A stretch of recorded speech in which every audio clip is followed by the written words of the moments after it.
Welcome back to Splice Splatter, the film podcast presented by us, where classic horror It's modern gore. We're your hosts. I'm Al. Siena. We do this We're silly every that. time. Listen, everyone knows we have a different setup. We're not in person. It's a late recording for us today. It is. I was thinking about this. It is our latest ever recording. Yes. Yeah. So everyone hang in there with us. Yeah, Grab a coffee. truly. Grab a cocktail. I was considering carrying wine onto this recording, and I was like, listen, maybe we're like 2 episodes away from that. Maybe Valentine's, but honestly, I think Valentine's we should absolutely, because I've thought about it too. And if you're game, I'm game. So if you're listening in the morning, down. Yeah, maybe pause, listen to us later for the next one.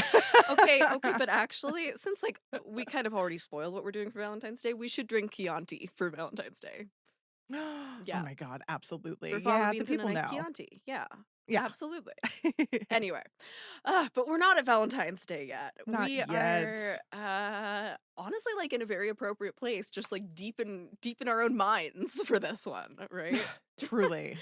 Oh Yeah, my these gosh. were we were kind of saying, like, as we were setting up a little bit, that these were quite the pair for us to do on a week that feels very like dense for the two of us in different ways. So I was truly terrified that I was not going to finish your film in time.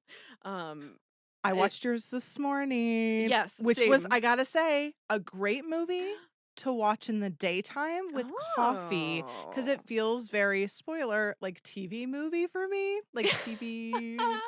Maybe because it's J-Lo. I do have some thoughts about I think part of why is because of the coloring, which we will get to in a little bit. But yeah, the TV movie vibes are real. So like daytime television, Tarsem saying. It was great. It was the way to watch it. Yeah. Love that. Should we say what we're doing? The title always says it, but the title always says it, but I feel like it's good to say it, especially if it's just like, I don't know, maybe somebody's listening to us on a queue and they're not paying attention to what's on their queue. I am covering The Cell from 2000. And I'm doing Dreamcatcher from 2003. So very close in time. Yeah. Also, the internet did us right with this pairing. They have a lot more content in common than I thought they did, just reading their basic descriptions. Yeah. Yeah, and I also did not realize that yours is like Welcome to Derry tie-in too, kind of. Like it exists it's like, in the It universe. It does. Yeah, it's Derry tie-in, and we'll talk about it. I had a lot of fun. I have, admittedly, oh my God, I don't know if I want to call myself out. I've never read Stephen King before. I actually haven't love read a full adaptations book either. I read like short stories, but yeah, they're in. I want to read like Pet Sematary, stuff like that, but like they're all so long. He's not a brief man, generally speaking. No. Yeah. So I did go into the novelization, the source material of Dreamcatcher is really interesting. I found some quotes from him and his take on it. So in the Derryverse, I have a theory. And I'm going to be curious when we get to mine in the second half if you and the audience, if you guys kind of feel the same way. I've watched this movie a bunch of times. Never knew I felt this way because I didn't know this lore. So once I found out the lore, I was like, ooh, maybe. So are the monsters it? Is that the... Am I spoiling it? No, you're not spoiling it. But okay. Put a pin in that. Okay, great. A very tiny piece of my Stephen King puzzle pie. Amazing. We love a Stephen King puzzle pie. Glorious. Yeah, so put a bit in that. Amazing. Okay. As I clean my glasses, I feel like I am so scared for this, you guys. I'm like, but I was telling Al, I feel like this is a really, really bad one for me to have had so little time to prep and to like ready myself for. Sure. Mainly just because this is it's like a very Siena coded film to research in that it is so full of direct quotations from art history. So like I could have done like an entire like art walk history. You through every single painting that like every single scene is referencing. Sure. And I did not have time, so I picked like my top like 4. But like that's still a lot. So that's a lot. Yeah. I was gonna say I can only imagine how dense this one is. It's so dense. Which let's start out with, did you like it? I have an issue with I mean, I don't know if everyone else agrees with me. I have a problem with J-Lo. Like, Oh, this is fascinating. I love her rom-comness, don't get me wrong. Okay. Like, Uh-huh. J-Lo was, like, the girl, I knew, like, every song that she did. Mhm. The fact that she couldn't I don't know, Vince Vaughn and J-Lo being in this It's a totally weird threw me. combo. And Vincent Um, D'Onofrio, too. Like, it is a yes, which shocking cast.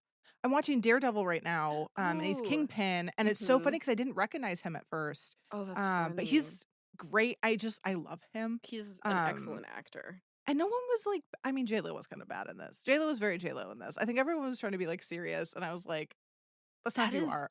this is so funny because I had that with Vince Vaughn. I thought JLo was great, but Vince Vaughn, I was like, "Oh, honey." He was grizzled Yeah. detective. He's like, I am so serious.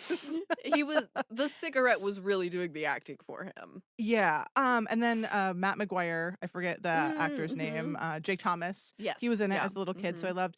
Overall, the imagery was so cool. It was so 2000s. That whole I don't want to ramble too long because No, please. the Yeah. the scenes with all the wall what is it, like the little cells coming up and all Mhm. the imagery was the most I was gagged. I need It a coffee table book. I need a whole movie about Yeah. that. It felt very Hellraiser in that sense. Oh, that's interesting because that's one that didn't actually get brought up as a direct reference that Tarsem was drawing on, but I think you're Oh. very right. And I think it also Yeah. they're both inspired by H.R. Giger. Like, spoiler alert, there's a lot of Giger imagery Yeah. in here. Yeah. That makes Yeah. sense. Yeah. Felt very Silent Hill at times too. So I don't Mhm. know. It was fun. I would say everyone should watch it at least once. But probably never after I'm that. so Watch it entertained by to, like this. how did you I don't know. I I'm never gonna watch it again. That was the first thing I said after That's the so movie. funny. Also, like, so fair. I liked it way more than I was expecting to. Like, I had heard Okay. so much about it being like a glorious failure, which like I do think is accurate in some ways. Like, Oh, okay. Yeah. it's like, but like it had such a reputation of, particularly because The Fall is such a masterpiece. How do you There's like such compare? a reputation of like, oh, The Cell can't hold a candle to The Fall, which like, but what movie can, first of all? Okay, apples and yeah, different apples and oranges. Different Absolutely. fruit completely. Absolutely. It's also just like I think a lot of it is just like this is very Siena coded in that it's like a no plot, just vibes kind of horror movie. For Um vibes, yeah, 10 out of 10. absolutely. And visuals, honestly, even with the shit 2000 Mhm. CG, it has some Yeah. imagery in there that like I was gagged Yeah, over. Truly. absolutely. And it's very let me just dive in. Yeah. Let me actually pull Yeah, my yeah, notes yeah. up here. I feel like Um we probably felt similar. I don't know if I'd watch it again because it was so much, but I mhm. would say watch it. Everyone needs to watch I it absolutely think once. it's worth watching. I think I probably liked it more than you did. I gave it like a 4 and a heart on Letterboxd. I did um, 3.5. okay, yeah. So like not that far off, but you know, next to The Fall, like I think it is hurt by that Don't hold it up to comparison. the yeah, I Yeah, would say don't no one if you haven't seen it, don't do that to yourself because indeed. I think that's what I did. That's Oh I think that was part of my no. problem. That makes a lot of sense actually. Yeah. So I do not have a tidbit to lead us off with, mainly because like it's very like one fact kind of leads into the next for this film. It felt hard to Oh, kind of cool. piece out just a single thing. Sure. But we have so many taglines. We have the most 2000s of 2000 taglines. Yes. So going kind of again in order from like least funny to funniest in my opinion. We have, in order to save a life, she'll have to risk her own. Oh my god. Yes. Yeah, That's great. it's so 2000s and like it's very descriptive, but it's also, like, way too wordy. Um, Yeah. Yeah, yeah, we have the one that's on the, VHS copy that I have, yeah. Ooh. that just says, "His mind is her prison," which I was Oh like, my god. sounds vaguely porny, like It is. It's a kinky it's a movie. very kinky movie, this is true, and that's actually you know, that I am trying to think, how long was the masturbation scene in the version you watched? Was there, like, a long masturbation scene in the version you watched? I don't know. Incredible. I'm trying to think of when there were like so many That's scenes. yeah, it's like right What at the time beginning. stamp? It's like right at the beginning when Carl, the Vince D'Onofrio character is like being suspended. We see him being suspended for the Oh, first yeah, time, yeah, and he's like yeah. jacking off over the dead body. Did that go on for like Yeah. a very long time in your version? Listen, it could have not. I was Al just blocked there it for the out. ride. No, because I loved the prosthetics on his back so Those much were that I was really like kind of cool. I was kind of distracted by that. See, I had read a fun fact about that scene that had me completely Oh distracted my for it god. and also not really Oh paying my attention. god. But the point being, this movie is very porny, and there are different Yeah. cuts of it that are more versus less More porny. porny. But yeah. Got it. Then we have still going on the porny theme. Can beauty tame the beast? Oh, that's so bad. It's so bad Oh and has like no. nothing to do with the story either. Yeah, that's a Like, really that might be just one of the worst. That yeah. goes in one of the worst pile for sure. Oh, wait for this one because this one has it's two parts and the latter part I need to tell you is in all caps. So that's important. Picture that as you're reading this. So, once you enter the mind of a killer, you may never get out. Oh god. That's egregious. I will take that Tagline. volume down for y'all so you're not actually Yeah. hearing me yelling in your ear. But I feel like you need to get that vibe across. Oh my god. That's pretty bad. So it's All caps. yeah, that really I think like it sets us up well for the vibes of the film though. Like A little bit of everything. It's A little bit of something. everything. Does it make sense? No, That's- but your vibes. Yes, His vibes. and that is very much like Tarsem Singh's approach to this film and to all of his films is like more is more. He is the maximalist of maximalists. I also We need more of that. Yeah, we really do. I also realized I'd been pronouncing his name wrong. I thought it was Tarsem. It's Tarsem. So apologies. I think I said Tarsem. that wrong on the last episode.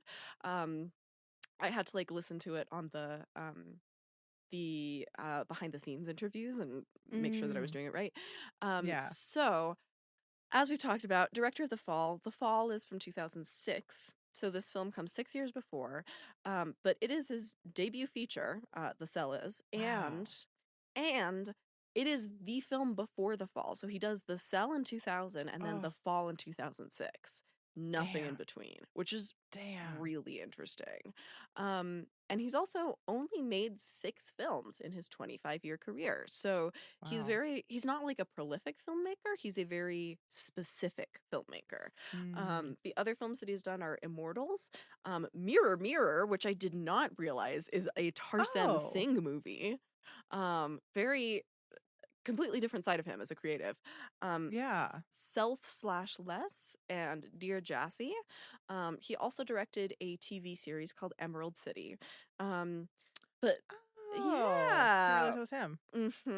I haven't seen it, but there's a couple of other folks from this project who go on to work on Emerald City with him. Cool. And I think like even just listing those out, it's pretty easy to understand why he's not made that many movies. He makes big movies. They are chonky boys. Yeah. And like there's not an understated bone in his body. But this is far from the first thing he made. He, as you might expect from seeing the visuals, I'm curious if you know this, he's a music video guy. That makes so much sense. Do you have any guesses as to what he directed? Well, we were joking that it was like Marilyn Manson coded. I mean, Marilyn Manson. that is very much, he did not direct those videos, but a lot of people have done side-by-sides of stills from the film and stills from Marilyn Manson videos. While he was still in film school, directed REM's Losing My Religion. Yeah. No fucking way. So that's like in film school. Yeah. So that's what Can you like sets imagine? his career off. We're actually gonna like circle back to that story briefly in a second. But he also did Suzanne Vega's Tired of Sleeping. He did Lady Gaga's 911. Amazing. That's Tarsem Singh.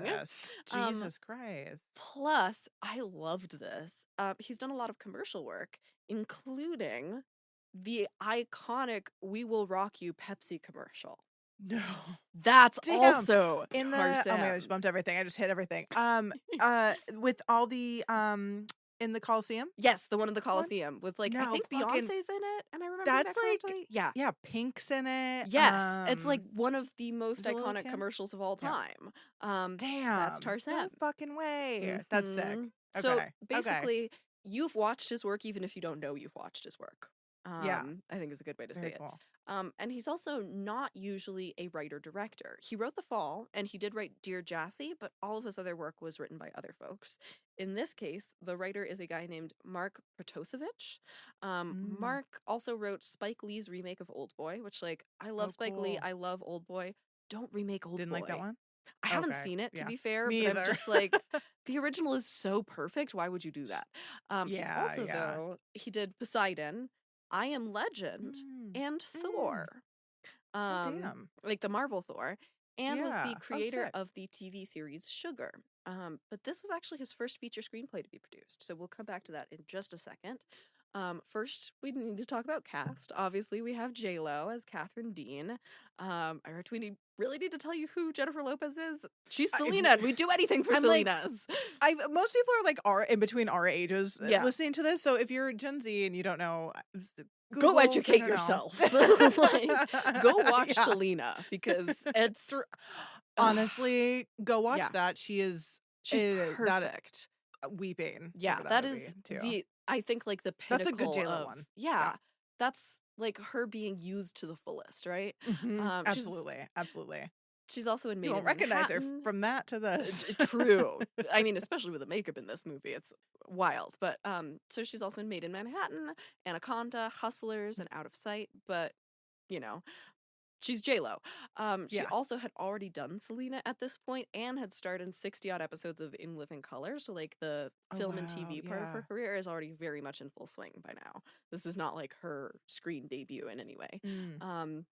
Vince Vaughn is Peter Nopak. He's Jeremy in Wedding Crashers, Frank on True Detective, the Butcher in Freaky, Fred Claus in Fred Claus, Trent in Swingers, and perhaps most importantly for this episode, he's Norman Bates in the shot-for-shot remake of Psycho from 1998, Yes. 2 years Yep. earlier, and there's only one credit in between Psycho and this film on his IMDb. So Oh. it's very much Okay. like I this was would have wondering. been something he was associated with at the time that the movie was coming out. Got it. Okay. At least I that's thought they what were I around infer. the Yeah, I was gonna say he was trying to be like super serious. I have a Mhm. promo shirt from that one. I couldn't remember if it was 2002 Amazing. or 1998, but I knew it was 2 2 years years. apart. So Yep. thank you. Good Yeah. memory. Yeah. Um, Tried. Vincent D'Onofrio is Carl Starger. He's also Edgar in Men in Black. He's Private Pyle in Full Metal Jacket. He's Orson Welles in Ed Wood. Schmully in last year's Caught Stealing. Burton in Strange Days, which I watched recently and thought was pretty interesting. And The Ooh. Wizard in Emerald City. So that's another wraparound Wow. with Hopped Sing. over. Mm-hmm. Nice. We have Dylan Baker as Henry West. He's Stephen in Trick or Treat, which I love that crossover. J. Edgar Hoover in Yeah. Selma, Jack in Revolutionary Road, and Bill in Happiness, the Todd Solondz movie, which I adore. It's not a horror movie, but it is horrifying. Mm. Um, Oh. we have Jake Weber as the absurdly named Gordon Ramsay. There's a slight spelling difference, but I was Uh, like, wait a uh, second, wasn't Gordon Ramsay already well known at this point? Yes, he yeah. was. He'd already opened his restaurant group 3 years before Oh the movie. shit. So like, don't know how that happened. Don't know how they That's didn't get weird. sued. But anyway, Yeah. he's also Michael in Dawn of the Dead, Barry on 13 Reasons Why, Brett on Mm. Homeland, and apparently multiple characters. And I wrote down which ones this time, since last time that I said this, people were like, what? He's Yeah. both Joe Du Bois and Dale Cosgrove on the series Medium. Plus Dr. Matt on Oh. American Gothic and Drew in Meet Joe Black. Big TV guy. He's also in Steven Mm-hmm. Spielberg's Amistad. So just kind of Oh, all over the cool. place. He's Yeah. everywhere. Yeah. We have Marianne Jean Baptiste as Dr. Miriam Kent. She's Vivian on Without a Trace. Clary in City of Ember. Sharon Bishop on Broadchurch. Gloria on Homecoming. And the gloriously named Hortense Cumberbatch in Secrets and Lies. Oh my God, that's a Um, wonderful name. isn't that so good? That's Hortense really good. Cumberbatch. Obviously she's a British film and TV icon. Plus quick shout out to Dean Norris as Cole, who's Hank on Breaking Bad, so like very familiar in New Mexico. Oh yeah. Yeah, that was weird seeing him pop up here, and like he looks a little bit younger, but he still feels like Hank in Breaking Bad to me. Like Oh yeah. he'll always be Hank. I mean to a lot of people. Mm-hmm. And also a shout out to Pruitt Taylor Vince, who's Dr. Reed. It's a very brief role, but he's appeared on the podcast cast multiple times before because he was in Jacob's Ladder and Identity. Oh, Um, shit. yeah, he's the actual killer in Identity, like the Oh, one yeah, at the yeah, yeah. yeah. Yes, yes, yes, And yes. Thank you. Tarsem actually cast him because of his Jacob's Ladder performance and apparently wanted to reuse the like rapid eye trick that he does in that movie, but it didn't play well and it got cut. Oh. So we don't get Oh, that. bummer. Um, Bummer. but I love that there's we're starting to see these same faces pop up again and again. Um I have a lot of that in mind. I have a question really quick. Is that why yes. there was that reference to the water when he's submerged in the bathtub that looked very Jacob's Ladder It of a shot? does look very Jacob's Yeah. Ladder. And there's also the one where he's bathing the corpse for the first time and like she's like Yes. emerging from this like milky water that's also like very Jacob's Ladder. So that was Yeah. definitely I think this Like a movie and little Jacob's Ladder have so much in common. Clearly was a big yeah. inspiration, influence, Sure. all that Feels like jazz. it. Um this is also an American-German co-production, like several other films we've covered recently. Ooh. Sleepy Hollow too, right? I think was American-German. Yes, I Yeah. believe it was over it was UK. It It was was the yeah, UK. I shot don't in know if the it was UK, but German I think it was specific, like but German funding part of it or something like that. Anyway, we've definitely done a lot of American-German co-productions. It might not be yes, that one, Sienna, don't you quote me are on that. right because I don't remember. Fantastic. So it's produced by New Line Cinema and a German company called Kinowelt Filmverleih. That's Yes, it is. is so satisfying. It's now part of Canal Plus, the giant French production company. Oh, So, nice. um, so now we get back to Mark, the writer. The fact that this is his Mhm. first screenplay to get produced. Um, feels like that's a little bit misleading and that it makes it seem like he's new to the industry. He's not. He had been actually quite prolifically cranking out screenplays one a year for several years across genres in the 90s.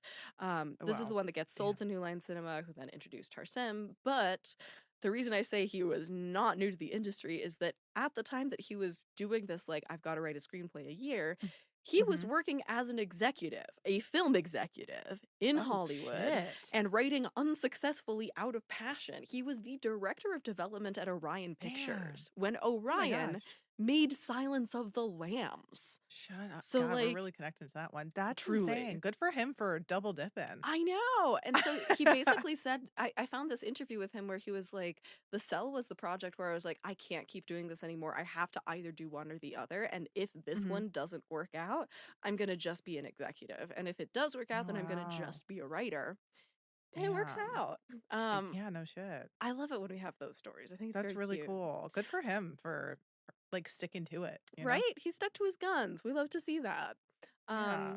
And as far as some of his inspirations, he was a really big Ray Harryhausen fan, so the stop motion maestro, Oh, which I think yeah. I love knowing that because even though there's not, I didn't see stop motion being used in this, and I didn't hear them talking about it. It still has a very Mhm. stop motion inspired aesthetic in a lot of Yeah, ways. absolutely. Um, Absolutely. like it's kind of got that jerky mechanical Yeah, the quality to jittery it. 2000s where it did feel Mm-hmm. very like stop motiony when they would like stutter it up. Very music Yeah. video, so yeah, that Very makes sense. music That makes video. sense. Yeah. He also loved Hammer Horror, Night of the Living Dead, plus a 1984 movie called Dreamscape. That's like a very direct influence on The Cell, has a lot of plot similarities. Haven't seen it, but I get the sense that if you like The Cell, maybe check out Dreamscape.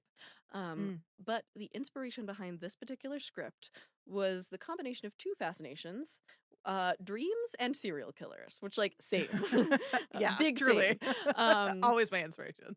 yeah, and I brought in a quote from him. He says, I was incredibly fascinated by serial killers. I was doing a lot of research about actual serial killers, and I found that many of them were victims of extreme abuse when they were children. I was intrigued by the question of whether it was possible to develop compassion for someone who has done terrible, dreadful things, but has suffered their own kind of torture. Or should we not have compassion for a killer because in the end we all have to be held accountable for our actions? So, Mhm. while I was thinking about serial killers, I was also thinking about the science fiction concept of being able to see into someone else's dreams. It's a provocative, visually rich idea.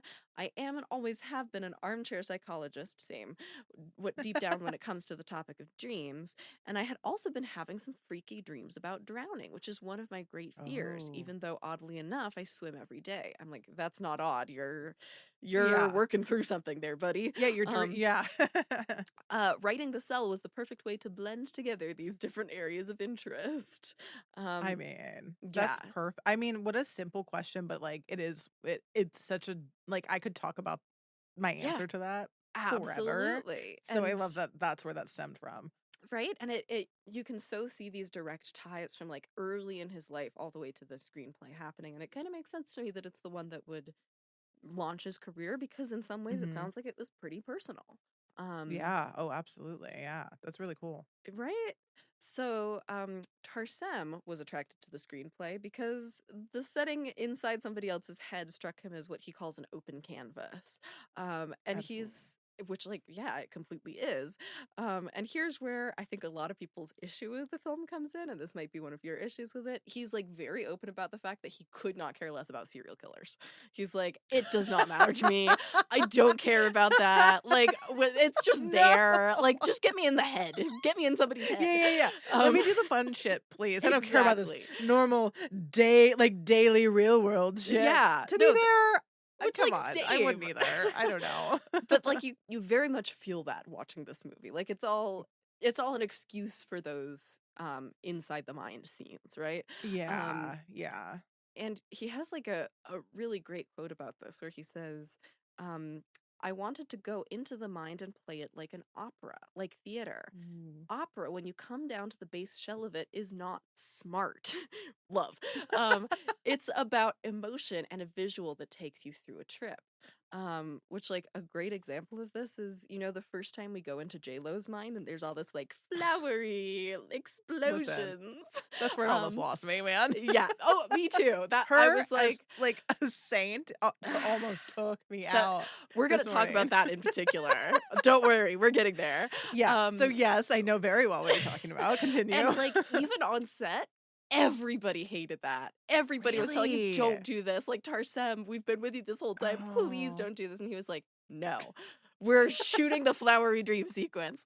Oh So like man. Okay. he's if that paints a picture of the Listen, mindset he's has bringing into the project. has a vision and he's like, this is my vision and I'm going for it. Exactly. So like honestly, I applaud people like that in Me settings like too. that. So, Me too. it'll work or it won't, and that's fine. Exactly. And a lot of this movie works. Some of it really Yes. doesn't.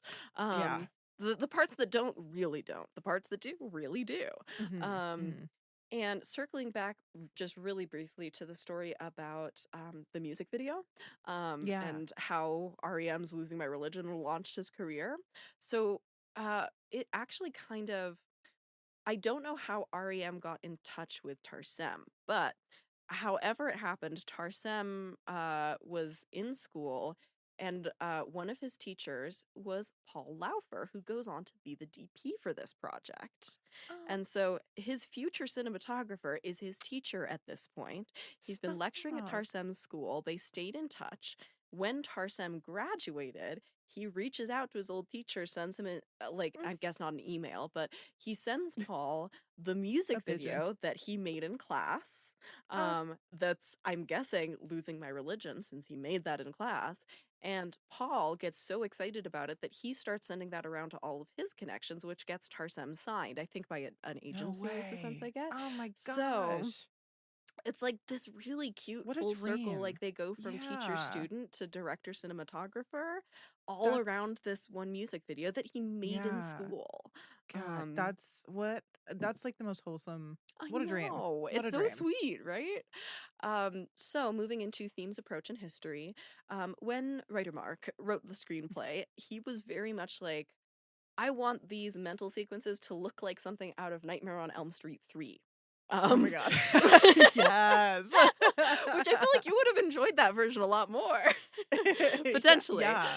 Like his version of what this film is going to be is drastically different from the film you see. Sure, Um, sure.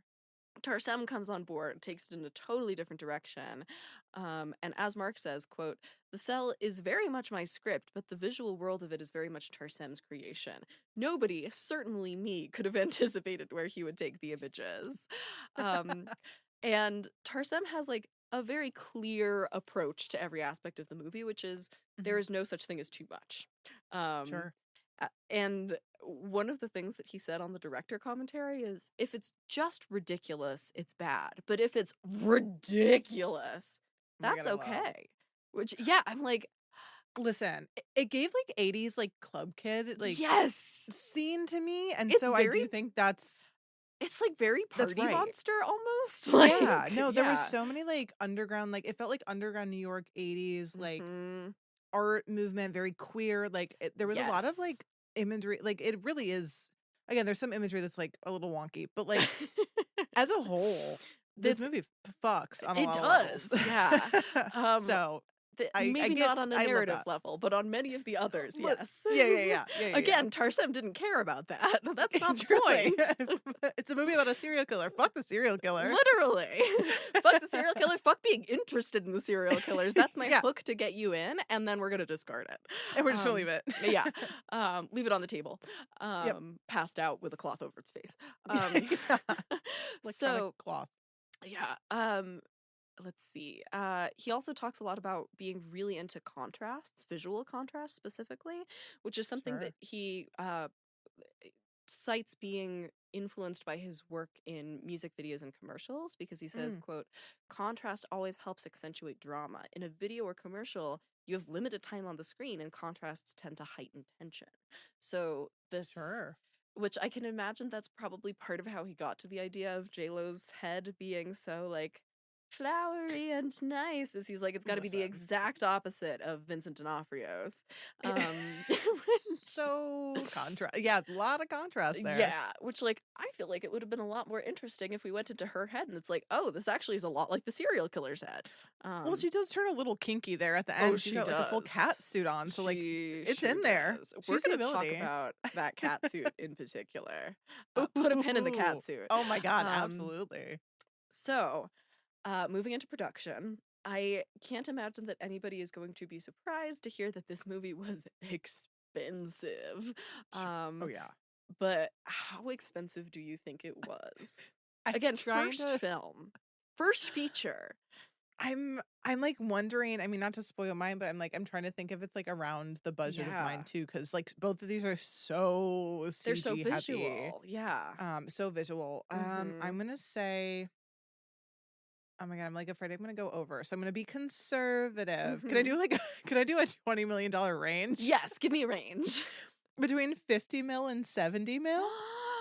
Oh, that's so That interesting. It's actually less. Yeah, but oh it's still expensive. But I think this goes to the point that like oh my gosh. he worked that budget and What did made it it feel really grand. It's 33 mil, that's which is incredible. honestly, yeah, Compared to like mine 3 years later, mhm. keep And think about it. especially, I kept thinking a lot Wow. about Cabin in the Woods, because that also has this Yeah. imagery of like a series of like digitally created cells, right? Yeah, Um, yeah. and that was like slightly under, like around 30 mil, like Mhm. 13 years later when Wow. CG is a lot better and less expensive. And God. this movie traveled to a lot of places, which is another part of why the budget is what it is. Um, Yeah. No, I so see that for sure. Absolutely. I mean, most of the movie was effects. So, it's, yeah, yeah, that's a lot of money to be spent. it is. And again, I think they spent it really well. Um, I think that the version that we watched doesn't show it off as well as it should, which I will get to when we get Mm. to distribution. But so as I said, part of the budget goes to the fact that this does not shoot in just one place. Mhm. Production starts in LA in late July of 1999, but the crew Mm. also works in Barcelona. The Ooh. scene where Jennifer Lopez is getting talked into going into Carl's mind, the Yeah. exterior is shot at the Barcelona Pavilion, which is like a famous Oh, building there. And I yeah. love that he was like, this one building that we're just going to see a couple of exterior shots of is so important. We're flying to Barcelona. I was just gonna ask, is that the only thing that they shot there? Just Yeah, I think like an we see it like exterior? 3 times. Like, and Oh I'm my pretty god. So sure a it's the day of same building. shot each time. Yeah, He just literally wanted an excuse to go to Barcelona. for a day. But there's also a good bit of work at a national park in Namibia, which is a location that he reuses for the fall. Um, Okay, thank you. I was Yes. wondering if it was the same It location. is the Okay. same location. I didn't write down the name of the park because I think it's in Afrikaans, and I was like, I am gonna butcher that. Oh, But sure. Yeah, yeah, I'm yeah. so Yeah. sorry, you guys. If you look up the national park in Namibia that Tarsem Singh likes to shoot in, it comes up very easily. So that location in particular was an especially important choice to him because, um, in his mind, he's like, okay, so much of the movie after the opening scene is going to be effects, right? Either Yeah. practical or digital. But I really want to make sure that it feels like, as he says, quote, I didn't want to make a statement that if you go inside a person's mind, the whole thing is limited to sound stages. He wants it to feel really expansive. And so he's like, I'm going to choose one location really specifically, and then I'm gonna like put my whole Mm. pussy into it. I'm gonna put Yeah, that yeah, location yeah. front and center and have the movie start there, which I think Oh, is cool. really smart. Um, Yeah. and he apparently got pushbacks from executives on that location because they wanted him to find an American desert to shoot in instead of going all the way to Africa. And I'm like, you were fine with Girl, Barcelona where? though? Like, Yeah, yeah, yeah. what? Fly 'em all over for this, but sure. Yeah, especially because we see that park in Namibia so much more than that one random Barcelona building. Um, Yeah. but the way he talked them into it was he was like, we're running out of time. I don't have time to find the exact right American desert, and it would take us too much time location scouting. I know the exact one I need in Namibia, so we're just going to do that because it will be cheaper Oh for my god, you because it'll amazing. be faster. Which, like, Cunt. genius. Genius. I was like, I feel like the closest he could have gotten here would be White Sands in New Mexico, but that's such a drastically different color palette I that was gonna say, and it really like opens you up to like like I'm assuming the audience intent was U.S. too, yes, yeah. and And so like we're being somewhere pretty that felt familiar with White foreign. Sands. Yeah. Yeah, Most yeah. of us So have I not think been to genius. Namibia. Yeah, Yeah. one Would would love say, one to, would but assume. Truly, truly. um especially to visit this location now. I'm like, "Oh my god, I Oh want to my shoot gosh, there." right? But Yeah. so cast and crew. We've got to start, and most Oh of the god. stuff about cast and crew is going to be with Vincent D'Onofrio because like he and Mm-hmm. Tarsem Yay. seems like they got so into the process of working on this together. It's very cute. Oh, I love Um that. he was actually unsure about taking the role at first, mainly because he thought there were just so many movies about serial killers coming out at the time, and he was like, "What's going to make it different?" Um, Mm. and then he meets Tarsem and is like, "Oh, that's going to make it Yeah, different." yeah, yeah. This And guy. boy, This was he guy. right. And Tarsem gets asked like on the behind the scenes about his relationship with Vince D'Onofrio, and he says, "quote He's this big guy, and you're thinking." Should I feel threatened or should I hit him on the head? you, you just record what this man is doing. You don't need to tell him anything. Oh, oh my god, I love that that's, like, kind of not an insult, but, like, it's such a clunky thing, but it's such a compliment. I know. Like, "Oh, this big oaf, but he's so Yeah, great that, but he's like, who so good. cares?" Yeah, you just don't even give him any direction. You're just like, do I bop Oh you? my Like, god. Bink. it's very cute. Also, just like a quick note on the titty twister moment where Yeah. D'Onofrio's nipples get ripped off. Everybody was pushing against this, and Really? Tarsem snuck it in against orders. I'm guessing from the studio. He doesn't say explicitly, but he said I'm assuming. he was like, I said okay to not doing it, and then we pulled his tits out. "Give Which us the titties," he said. give us the titties. Also according to Tarsem's director commentary, now we get back to that masturbation scene, the infamous masturbation Yeah. scene. Apparently The the one, the only, the iconic. So D'Onofrio fainted while shooting that. Um and Hi, Theo. here's Theodore, shush. Do you have contributions to make into the microphone? Yeah, Because if not, she's you like, need to be "I have quiet. things to say about the Mhm. masturbation God scene. damn Thank it. you." Theodore, I have inappropriate. opinions. You're my child. Get out of here. Don't listen to me talk about this. He passed out. Maintain your innocence. Yeah. Okay. So, Theo's like, uh, "I'm gonna pass out." literally, yeah. So he passed out shooting that. Here's the quote from Tarsem. He says, Oh, no. "Just when he's supposed to come, he lets out a big scream and has a blackout." He's like, I was Was he terrified. really like, what? That was my thought. I was like, did he actually Question? come? Yeah, Like, was he, like, was too he being method real with it? method about this? Oh my Like, god, did he, like, he blew a blood vessel instead of a load, you know? Exactly. He blew everything. Everything got blown. Oh He my was like, god, he what? was totally fine, but like the timing of that for it to be right when he's Oh, supposed to that's so come is just embarrassing. so Oh yeah, god. yeah. Were the camera guys like, "Is that what I'm is this well, I it? was Was that thinking the climax? especially Can't if I?" it's like he screams and then passes out. I feel like at Oh, first you'd be yeah. like, "Wow, that was really great acting, Vince." Yeah, that's so Vince? funny. Yeah. Oh my god. Meanwhile, D'Onofrio himself, who points out that he plays basically 5 roles in this movie because there's the regular Carl and there's 4 different Mm. self-images, and he Oh, worked right, really right. hard to differentiate them all from each other. So I found this SAG career retrospective that he did where he says that he first of all separated himself from his wife and family while filming this movie because he was like, I need to get into such a dark headspace. So he checks into a hotel and starts filling it with pictures that he says put him in Carl's state of mind. God. So he's God. like Okay. Charlie from Always Sunny style, just like surrounded by photos Yeah, pointing at yeah. them. I've seen that meme. Oh yes. I've referenced it many a time on this pod. Too many times.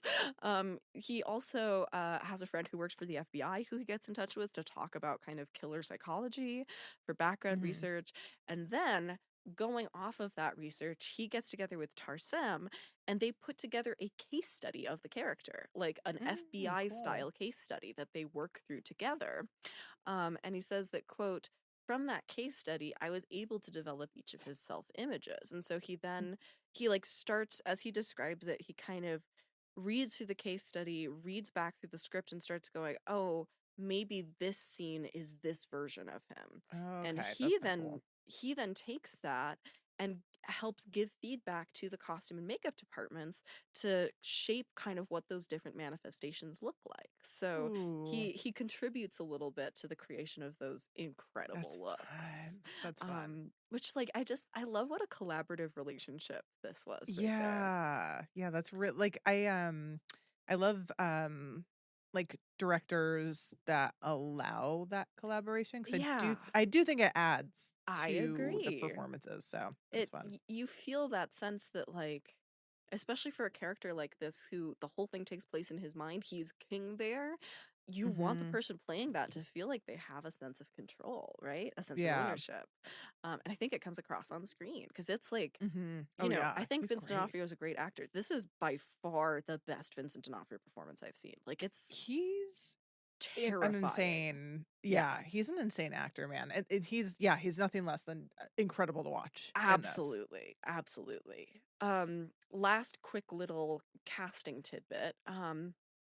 You know, the first time that Vince Vaughn enters the subconscious world to try and Mhm. find and rescue J-Lo, Oh, there's that yes, yes. image there's that image where there's the 3 women kind of like screaming at the sky, like open mouth, silent Yes. screaming. Ugh. Yeah, hated that. Love that. We're gonna come back to that image in a second.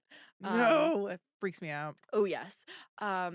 But those 3 women were actually played by triplets because Tarsem was like, it's gonna cost too much money for us to do this as a VFX shot and have her recreated. Yeah, that shot's That's gonna gonna cost too cost much, too okay. much. But then he like watches it back doing the director commentary and is like, honestly, that was such a dumb idea. We put so much makeup and costumes on them that you can't even tell they're triplets.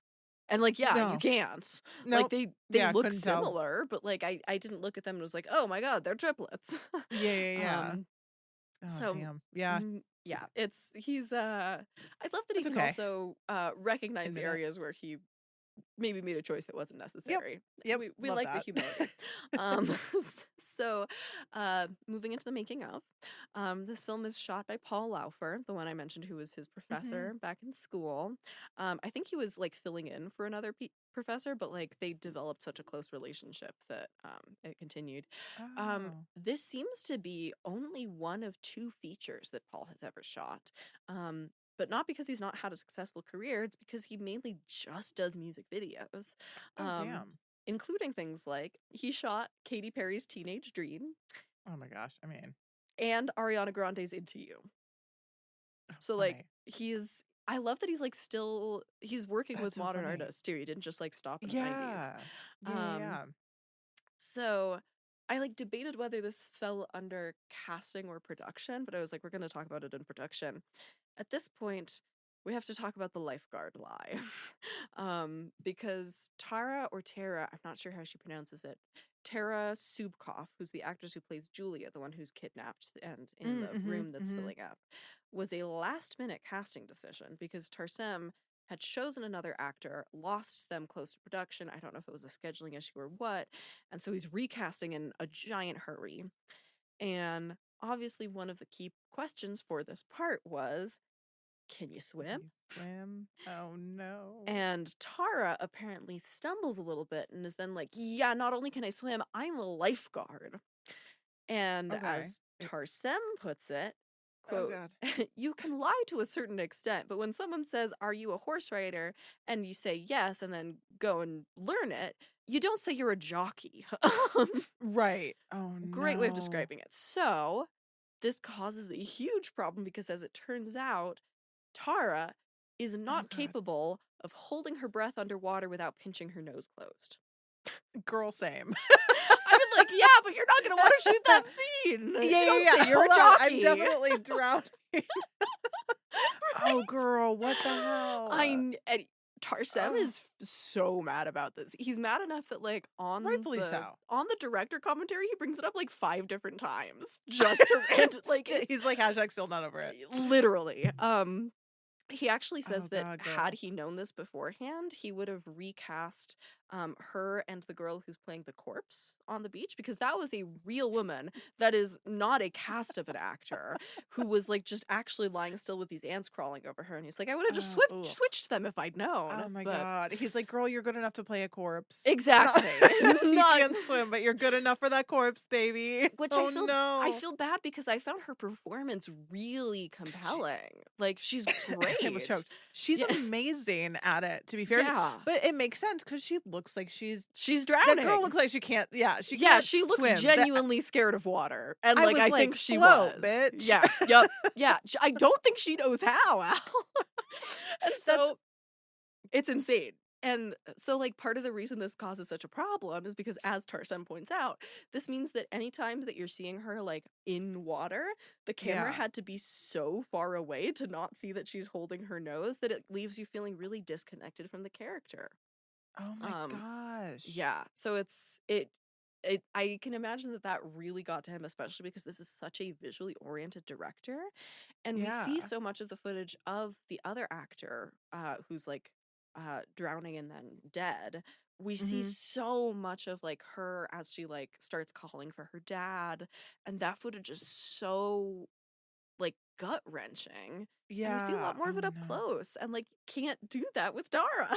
Yeah, she's just kicking and her head's cut off and all like I wonder if that's why all like the TVs like are far away too. I believe so. Yeah. Man. Which like it's a good way of working around it. Like, I think he made the best of like a terrible situation. But like, yeah, it would have been more compelling if we could have seen it up close. Yeah, that makes sense why I don't give a fuck about her. And Tarsem says the same thing. He's like, by the end of the movie, I don't care about her, and it's because she was plugging her nose. Oh like, God. Oh, I feel for him. Actually, that's a bummer. What a bummer. I do too. I really do too. I just realized that I'm still wearing my school ID. Good God. Y'all, I'm working at a school now. I'm helping develop a film curriculum. It's really cool. If you hear keys clanking, I should probably take this off. I didn't even. We're like 40 minutes into you talking, and you're like, a little life update by accident. Anyway, that was incredible. You're like, wait, why is this uncomfortable? You just zipped home and sat down. Oh, bless you.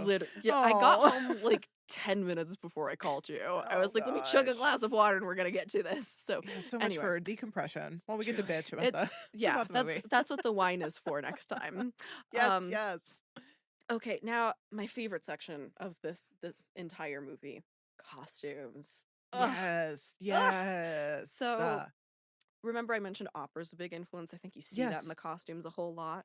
But in addition to opera, he was extremely inspired, Tarsem was, both positively and negatively, which I'll explain in just a second, by one specific movie we've covered before on the podcast, and I feel like you could probably guess based on the costumes.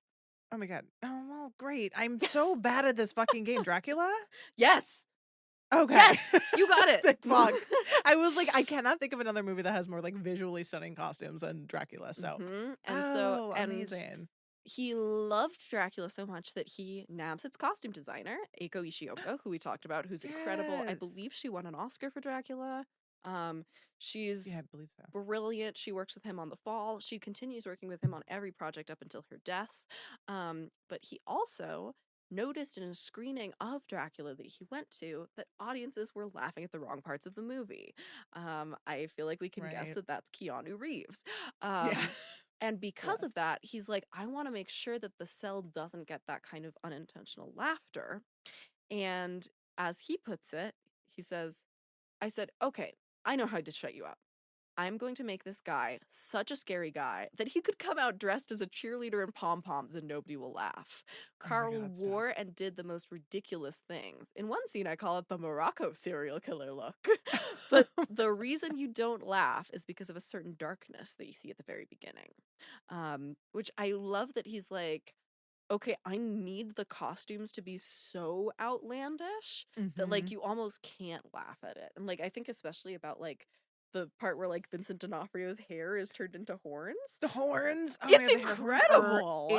incredible. The little They're baby teeth he has in the other yes. scene. Oh, they're so gross. He's really Viscerally jarring. frightening. Like I Yeah. felt like a lot of dread watching this movie, and Yeah. I very much Yeah. attributed it to him and his performance and the way he's presented. Yeah. Yeah, Um, so good on I mean, yeah, good on D'Onofrio for delivering yes. because he wasn't wrong that you could put him in anything and Y- there was I always something off that would just yes. was like, "Blah." Even just in like his day to day, like out in the real world Mhm. before his character's in a coma with like the Jeffrey Dahmer-esque wig, I was just Yes! like, ugh, like I I was immediately gonna don't say trust him. that. Yeah, the Jeffrey Dahmer hair It's really solidified that it's for so me. yeah, I was like, yes, that is serial killer hair. You got it. Understood the assignment. um And also, had to shout this out because this is a cross-departmental collaboration that I've never seen before. Some of the Ooh. costumes are both physical and CGI, which I was like, ah! Ooh. Specifically, the first time that we see D'Onofrio in the dream world, where he is Mhm. wearing that giant purple robe that's Yes, billowing, that's what I was gonna say, yeah, the yeah, the part on his body is real, and then it Mhm. turns into, when it wraps around onto the wall, a computer extension. And I was Yeah. like, Yeah. oh my god, That's that's like so really fun. impressive for 2000 CGI too. Like, That was also, like, one of the better CGI moments that they had, the fact that they got that fabric to look as good as it did I when it was the know. whole wall. Yeah. I loved that look. That one was It's great. and there's a really cool behind the scenes where you can see them shooting it, where you can see Oh, like the cool. actual train is giant, and then there's like an area of blue screen on the wall that's specifically just where the robe's Ooh. gonna be. And I was like, Oh, that's so oh, fun. I've never That's seen this great. before. Delighted. Yeah, no, Um, that was a new one for me, seeing right? a wall curtain robe. Ugh, ugh, we love the wall curtain robe. Um, Technical and term. so yeah, truly. Taking the pin out of the JLo catsuit look. Um, Yes. ugh. So Eiko, being the brilliant costume designer that she was thinking a whole lot about the actors' performances as she was crafting her design and was like, how can I make costume designs that put the actors in the right mind space for their characters? And so she Mhm. says, quote, Jennifer essentially becomes a sex toy. So she had to look erotic and uncomfortable at the same time.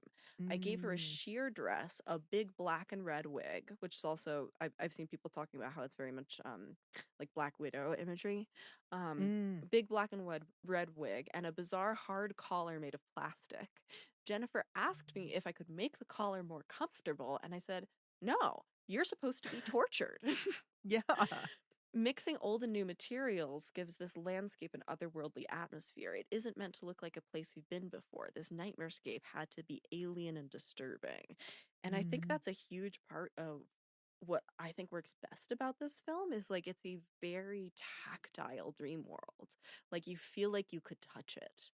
Um Yeah. and so much of that is the textures of the costumes. But I love that she was like, "No, I want you uncomfortable because your character's uncomfortable." Yeah, I was gonna say, yeah, you're again, it was like so Hellraiser in that's what I loved Mhm. is you're put in this very, like, yeah, I don't know. Yeah. Hellraiser is like at 8 o'clock at night my time is all I can think of, but I love that she was like, "No, we're committed to this bit." I love Mhm. that neck piece on her too. It's She looked so great good. in that scene. That scene, oh my god. Yeah, I was distracted during that scene. That's I all I'm gonna say. listen, she is hot. I mean, J-Lo's She's hot. so She irritates the hot. hell out of me now, but she's hot. Yeah, current JLo, I'm not. Girl, yeah, I'm not talking when I say I love J-Lo, it's old, It's it's Jenny from the old block. JLo. Yeah, That's what we're talking about. exactly. Exactly. Yeah, she's that was like the most stunning, like her wig and everything too. Is just And like everything fired on that. I loved the way because she has like almost no lines in that scene, right? Yes. And Yeah. it's so much just her physicality and the way she's holding herself. And I feel like you can see the effect that that collar is having on her because Mhm. all of her movements are like so jerky and stiff and like thought through almost. Yeah, And it's so perfect absolutely. for where her character's at. Um, Production design is by Tom Foden, who did the Psycho Vince Vaughn remake. So snags Oh, him from that. hey. Also did Matchstick Man, also did The Village, which I think has incredible production design. Ooh, we Um, have village crossover. oh, I love that. I also Yeah. would love to cover The Village sometime. I think it Oh is my god, a much better please. movie than people give it credit for. Oh, Um, maybe after our Valentine's I Day, I could absolutely love, do that. yes, so into that. Also works on several other Tarsem projects, including Selfless and Mirror Mirror, and he was the production designer for Beyonce's Lemonade. I That's like know. the only piece of Beyonce content I've consumed. I was obsessed with And it's that. Very cool. incredible. It's so Yeah. amazing. Yeah. Damn. Production design by the guy Damn. who did The Okay. Cell. Shit. And yeah, I just adored that. Quick little sound tip that I thought was interesting. Mm. I think it's one of the very first times that we enter D'Onofrio's mind. Mhm. There's this slow motion shot of a wet dog shaking next to a bath full of Yes. blood, and there's just like blood Yes. flying everywhere. They apparently tried that with a whole bunch of different Foley sounds for the water and like blood Yeah. flying everywhere, and ended up leaving it silent with just the music because, as Tarsem puts it, the image was so loud. And I'm like, oh, I Wait a love second, because that. I feel like I noted that because I don't know why I loved all Hmm. the dog imagery. It's great. I also loved the dog in this. That's Valentine. Valentine. What a Oh, baby. snaps for What a Valentine. baby. I And Valentine gets a happy ending. yes, we love. I was extremely glad, especially because that the fact that Vincent D'Onofrio's character has trained his dog to trick women, that part was like, Terrifying. oh yeah, new fear Terrifying. unlocked. Great. Yeah, truly. I'm like, well, I'm Yeah. gone. Yeah. Oh my god. See That you would work later. on I'm gonna be me. serial Yeah. killed. Yep, Oh, same. absolutely. 100%. I am in the cell now. Yeah. I to go back to the sound thing, I Yeah. feel like I heard it. So that's really like my brain Right? doesn't like that you told me that because I specifically noted that I moment. I had the same thing where like as I was Oh, watching it I was like, "Wait, weird. but isn't there a sound?" And I listened really closely. Yeah. It's just like I think The water. it's like it almost sounds like wind. Like Mm. it might be a That's so wild. drone that's in the score, but like it's not water Wow. sounds. There's no yeah. There's Oh, I gotta no watch that back. liquid sounds I gotta there. watch And that like back. your brain fills it in. And I was like, "Oh, Wow. that's so weird." Wow. I don't like that. That's I mind tricks. know. Okay, I'm glad that you were as intrigued by that as I was too, because it was That just freaks like me I out. feel like this is very important and I'm not sure why. Um, Yeah, that's amazing. right? Wow. That might be a fun one to put a clip of, so people can like see and hear it. Absolutely. Yeah. Um, so that brings us to music. This was a Howard Shore score, which I'm like, oh my Howard Shore. god. I know. I saw his name pop up. Why do I know him? You Who have know we covered him. him? Oh, we sure have. Oh God. You know him because he does like basically every movie that David Cronenberg has ever done. Daddy Cronenberg. So he did Existence in particular, which is one that has a lot in common with this movie. Yes. He also did Panic Room, High Fidelity, Mm. Dogma, and why he's probably ringing a specific bell for you, The Hobbit and The Lord of the Rings. That's Howard Shore. I feel like an Mhm. idiot. Mhm. Yeah. Oh wow, what a fucking career. What a guy, right? Okay, and I'm going to really quickly here take a picture and drop it in the chat so that you. All right, and we're back. Thank you all for your patience. I had to grab the photos so that I could show them to Al. Yes. So this is our little visual references corner. Ooh. Um, the first one that I wanted to bring in is an artist that I've actually mentioned before, the Brothers Quay. We talked about them on the Jacob's Ladder episode. They are stop motion animators, which Yes. I think this goes to the conversation we were having about stop motion. And Mhm. particularly when we're in the real world and the FBI agents go into Carl's house and see his basement and see all of these dolls where like Mhm. there's like Barbies with bird heads and Yeah, like yeah, yeah. stuff like that. Those are very, very similar to the dolls from the Brothers Quay adaptation of the Hourglass Sanatorium, which I mentioned before because the Hourglass Sanatorium is one of my favorite books. Um, So cool. So but sick. it's really exciting. But I saved actually kind of my favorite two for last, which the first is we talked about that moment where um, Vince Vaughn goes into D'Onofrio's head for the first time, and there's these women kind of silently screaming, and they turn out Mhm. to be triplets, but you can't really tell. But we And don't Tarsem is know. like, why did they do that? So that is a very direct quotation from a painting called Dawn by an artist named Ad Nerdrum. Had to look up Yep. how to pronounce that Yeah, one. yeah, yeah. Yeah. Um, which what's interesting about this is that this particular Ad Nerdrum painting was owned by David Bowie. And Wow. that is where Tarsem saw it. He apparently was, I guess, visiting Bowie's house, given that Ugh, he's a music cash. video. I know. Just casual. Just name dropping. Just my bestie, Yeah, Dave. but I mean, he's a famous music video director, so he Wow. goes to David Bowie's house, sees this painting, and is like, "I'm gonna do that." Oh my god, I love that. And for people just Hmm. listening, it's like four people. I mean, it's literally like the visual from the movie. It's four people Yeah, sitting down, legs out, S- looking up. It's very, and like very screaming. creepy. Are they Yes, it's screaming? deeply I unnerving. hate Their that. mouths are open, yeah, I and there's am kind of these like not rolling dark hills behind them.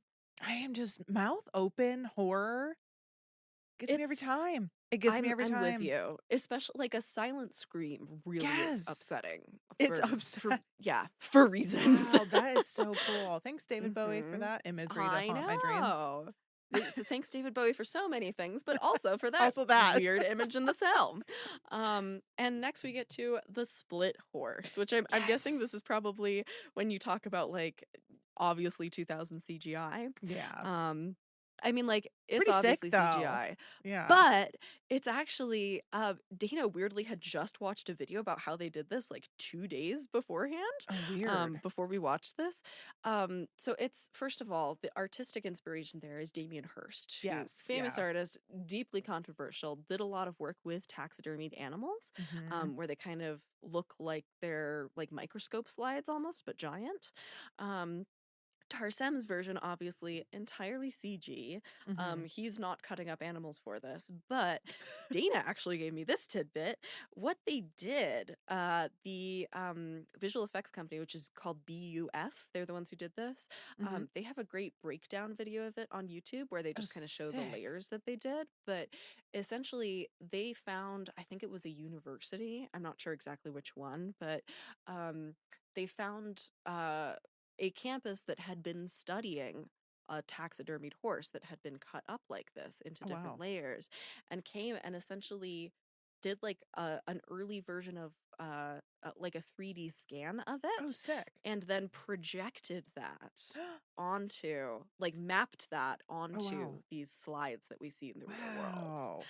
And honestly, it holds up to me. I thought it looked I fucking think it sick. looks great, and the slight like, if you pay attention to the slight twitch of the horse's legs still. Is so yeah, like the fact that you Ugh. can see like the body like expanding and contracting as it's breathing is ugh. No, it's It's amazing, and I couldn't mhm. remember the reference, but Damien Hirst, I was like, "I know I've Yes. seen this exact Yeah. thing before. Why is my brain Mhm. I've never seen this movie." So thank you for Yeah. putting the name because 'cause I'm like I felt like I was, like, Uh-huh. gaslighting myself. I'm like, "I can't look it You're up. not.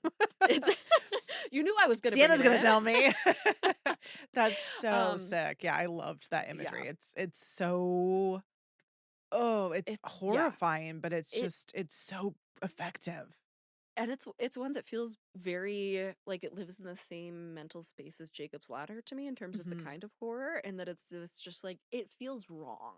It's not that there's Yes. somebody being killed on screen, like the horse is seemingly still alive. It just feels like on this deep lizard brain level, like Mhm. my brain is like, this is evil. There is Yeah, something like, deeply why? twisted. Yeah, what's Yeah. the point of this? And it's like, there Yeah. isn't one. Mm-hmm. So those were my top three, but I'll also do Those are kind of so like a quick shout out of some of the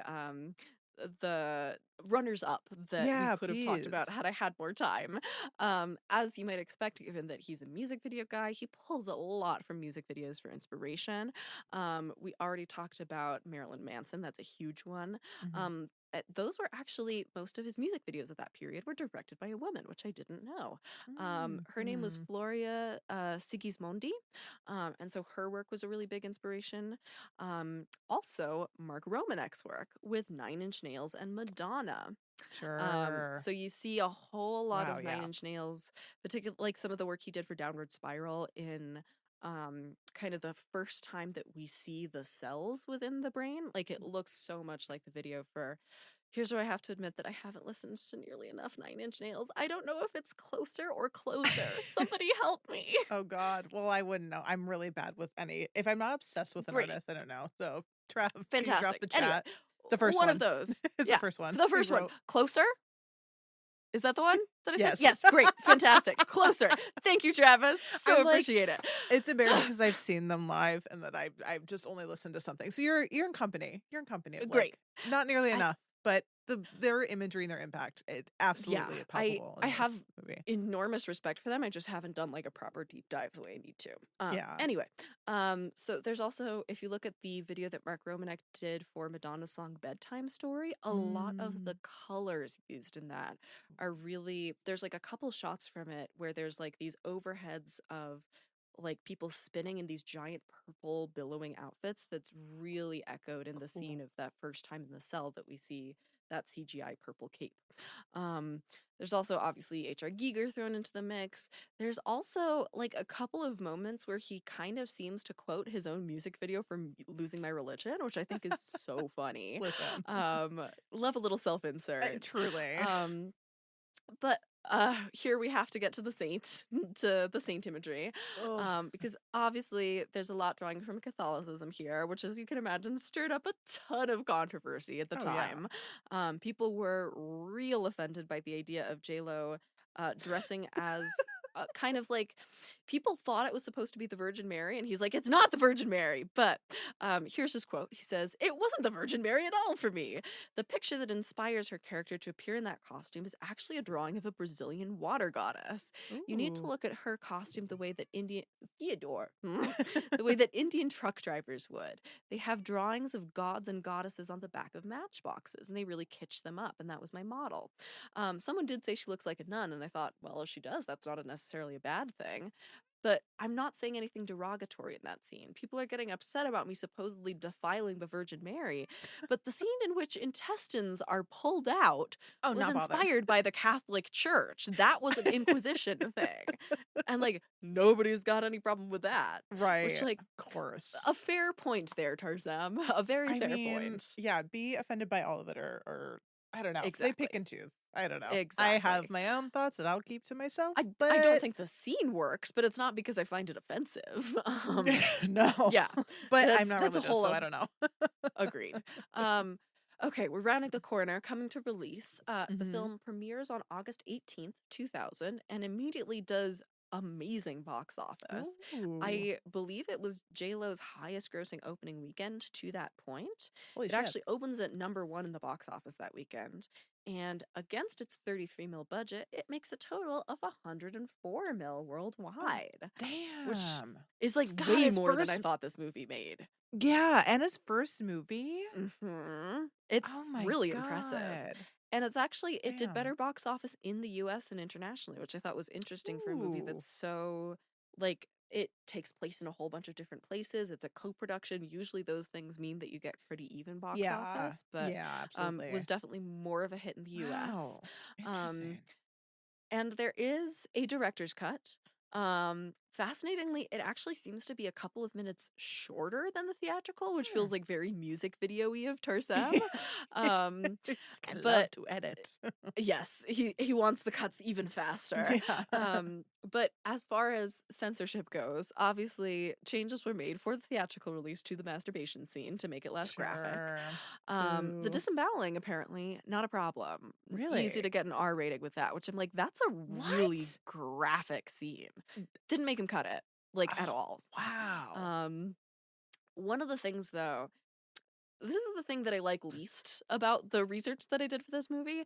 One of the things that was shot and removed, although I don't think it's included on the director's cut, is a part of that disemboweling scene where Vince Vaughn, he's been told to like tell J-Lo something that's really personal to like Hmm. get her back Mm, into herself. yeah. And they changed what it was. In the movie, we hear that like her brother died while she was in college. It was originally supposed to be that she had an abortion and hadn't had Ooh. a good long-term relationship since, and that's why she's fascinated with children, which I'm like, yikes. Oh God, my Big silence. My old silence is yikes. silent for a big, big reason. Yes, big Thank old fuck yikes. that's not in there. Um, and Oof. Tarsem also said that was supposed to like add an extra twist of the knife to the idea of her killing the child version of Carl at the end, which I'm like, ugh. No, Ugh. let's not do No. that. Yeah, and he's apparently Oh people man. were rightly worried that it would be offensive, and I'm like, spoiler alert, it is. It is. And I, It yeah, is. It's deeply. I would have been like, I well, yeah, I would have been like, well, hard I time thought I finishing liked this this. movie, but I guess not. Yeah. Tarsem, at least at the time that he did this interview, still liked that version and said, quote, nobody would let me do it, so I shot it anyway and had him scream it. He, meaning Vince Vaughn, really fought me on it. But after he did Ooh. it, he loved it, which I'm like, did he? Did he? Because I don't. Yeah. Um, Here we get to a part of why I think that this movie looks very like daytime television. The director's cut, there was an Arrow restoration of this film last year that got released with like a Oh. 4K, and it has the original version, the director's cut, and fascinatingly, an alternate color grade done by the DP, Ooh. which Ooh.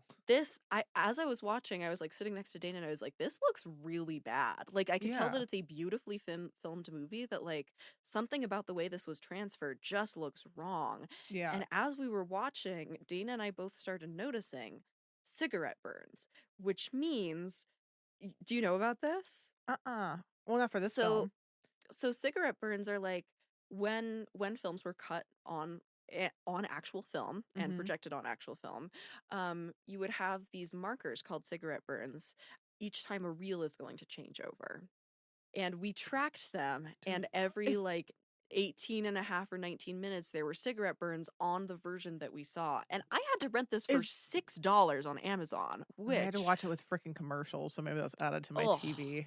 ugh. I did Tubi. And oh, okay.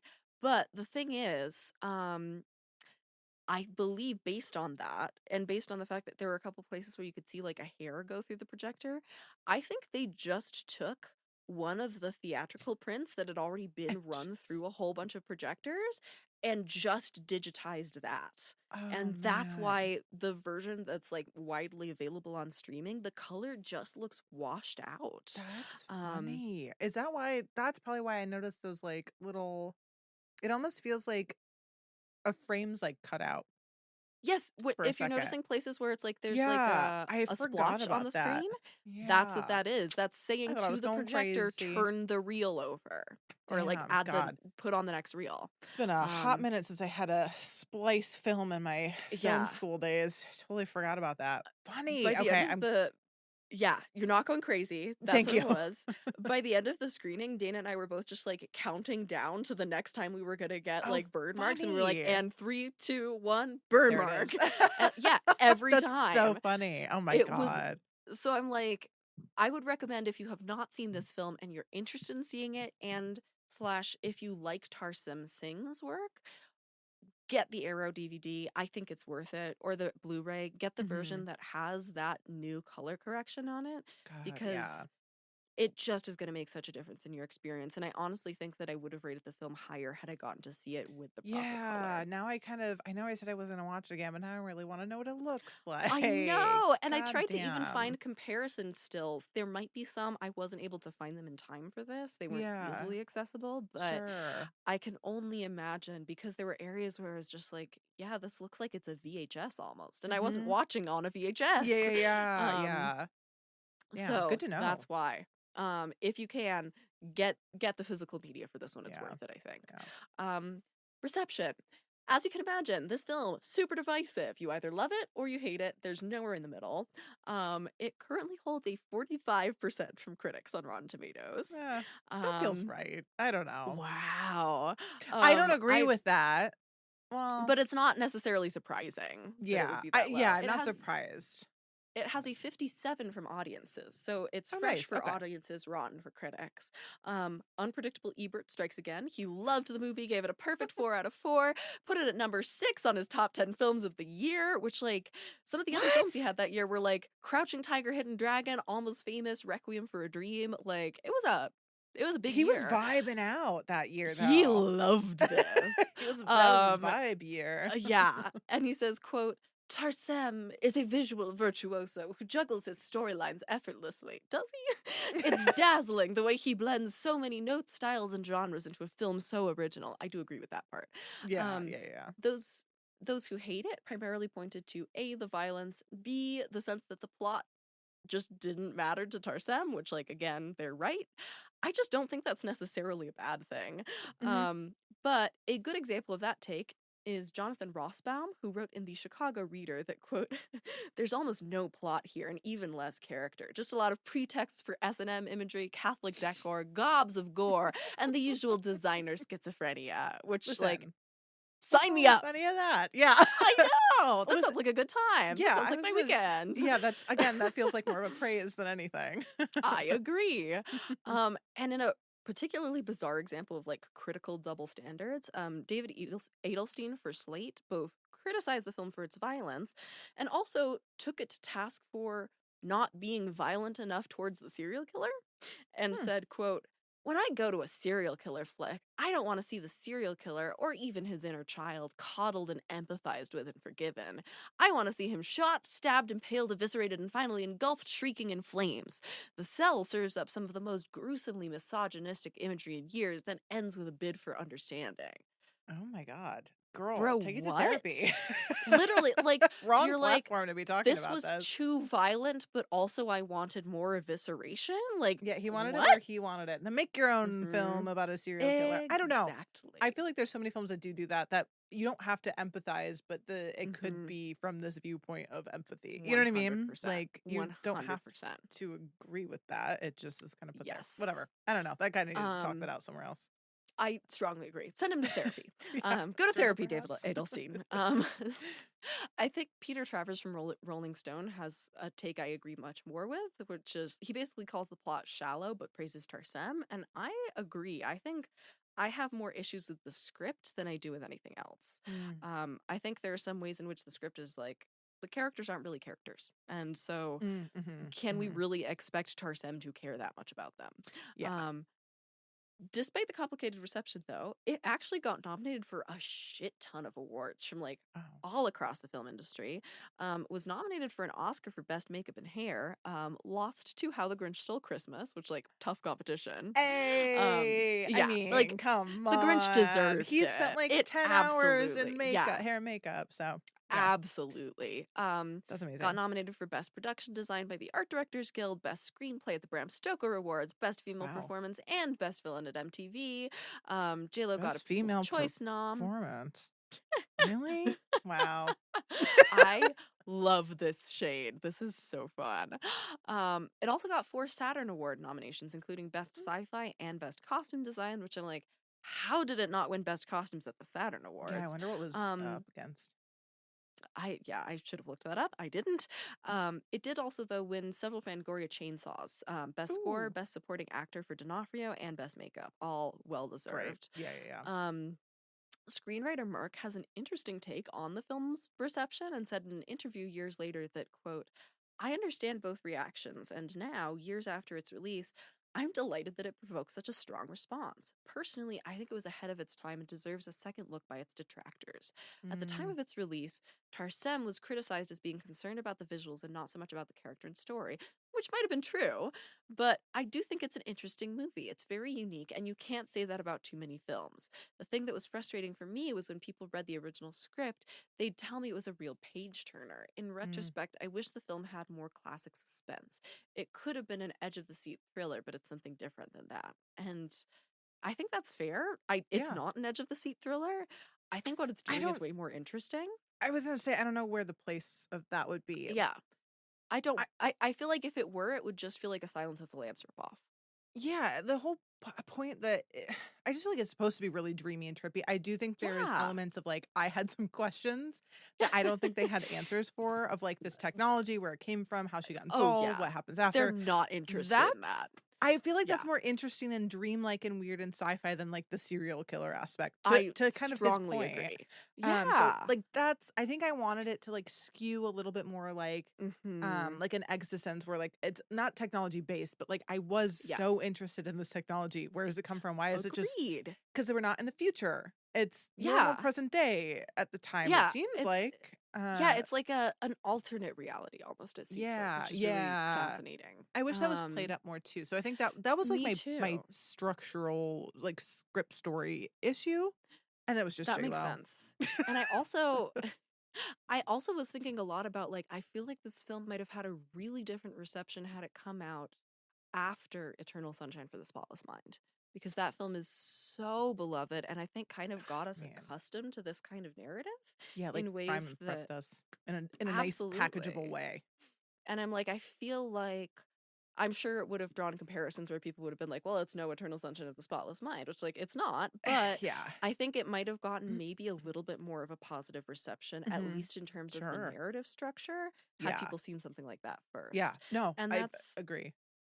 and that's kind of the final point that I want to make as I'm wrapping up here is that I think another really key factor to the response being so polarized is timing, and that, like, Hmm. this is a film from 2000, which is right in the middle of the post Columbine panic over whether violence in media causes violence in real life. Yep. And New Line executives at the time the film was being released were going out to the press pointing out that the majority of the on screen violence you see happens in the dream world instead of in the real world as a way to try and diffuse the tension around it, which I was like, Sure.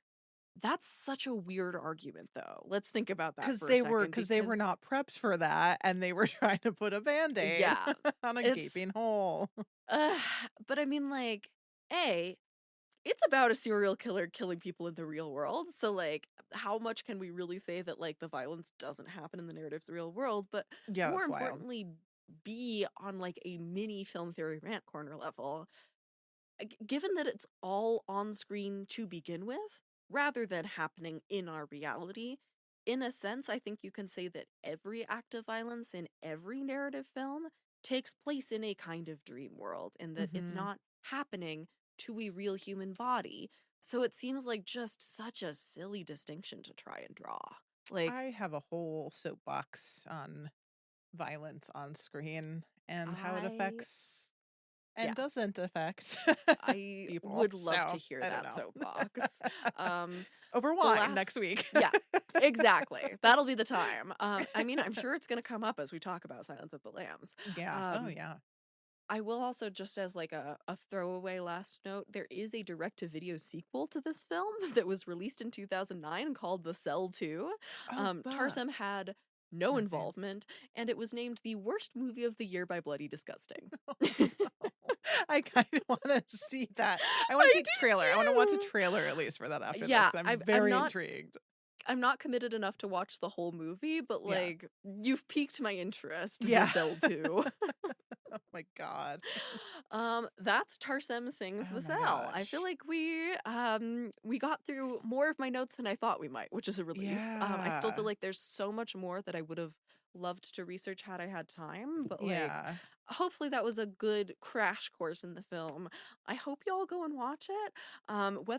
Whether it's for you or not, I can Yeah. guarantee you will get juicy visuals that you would Oh not see God. anywhere else. I want to replay all those little cells with like the Yes.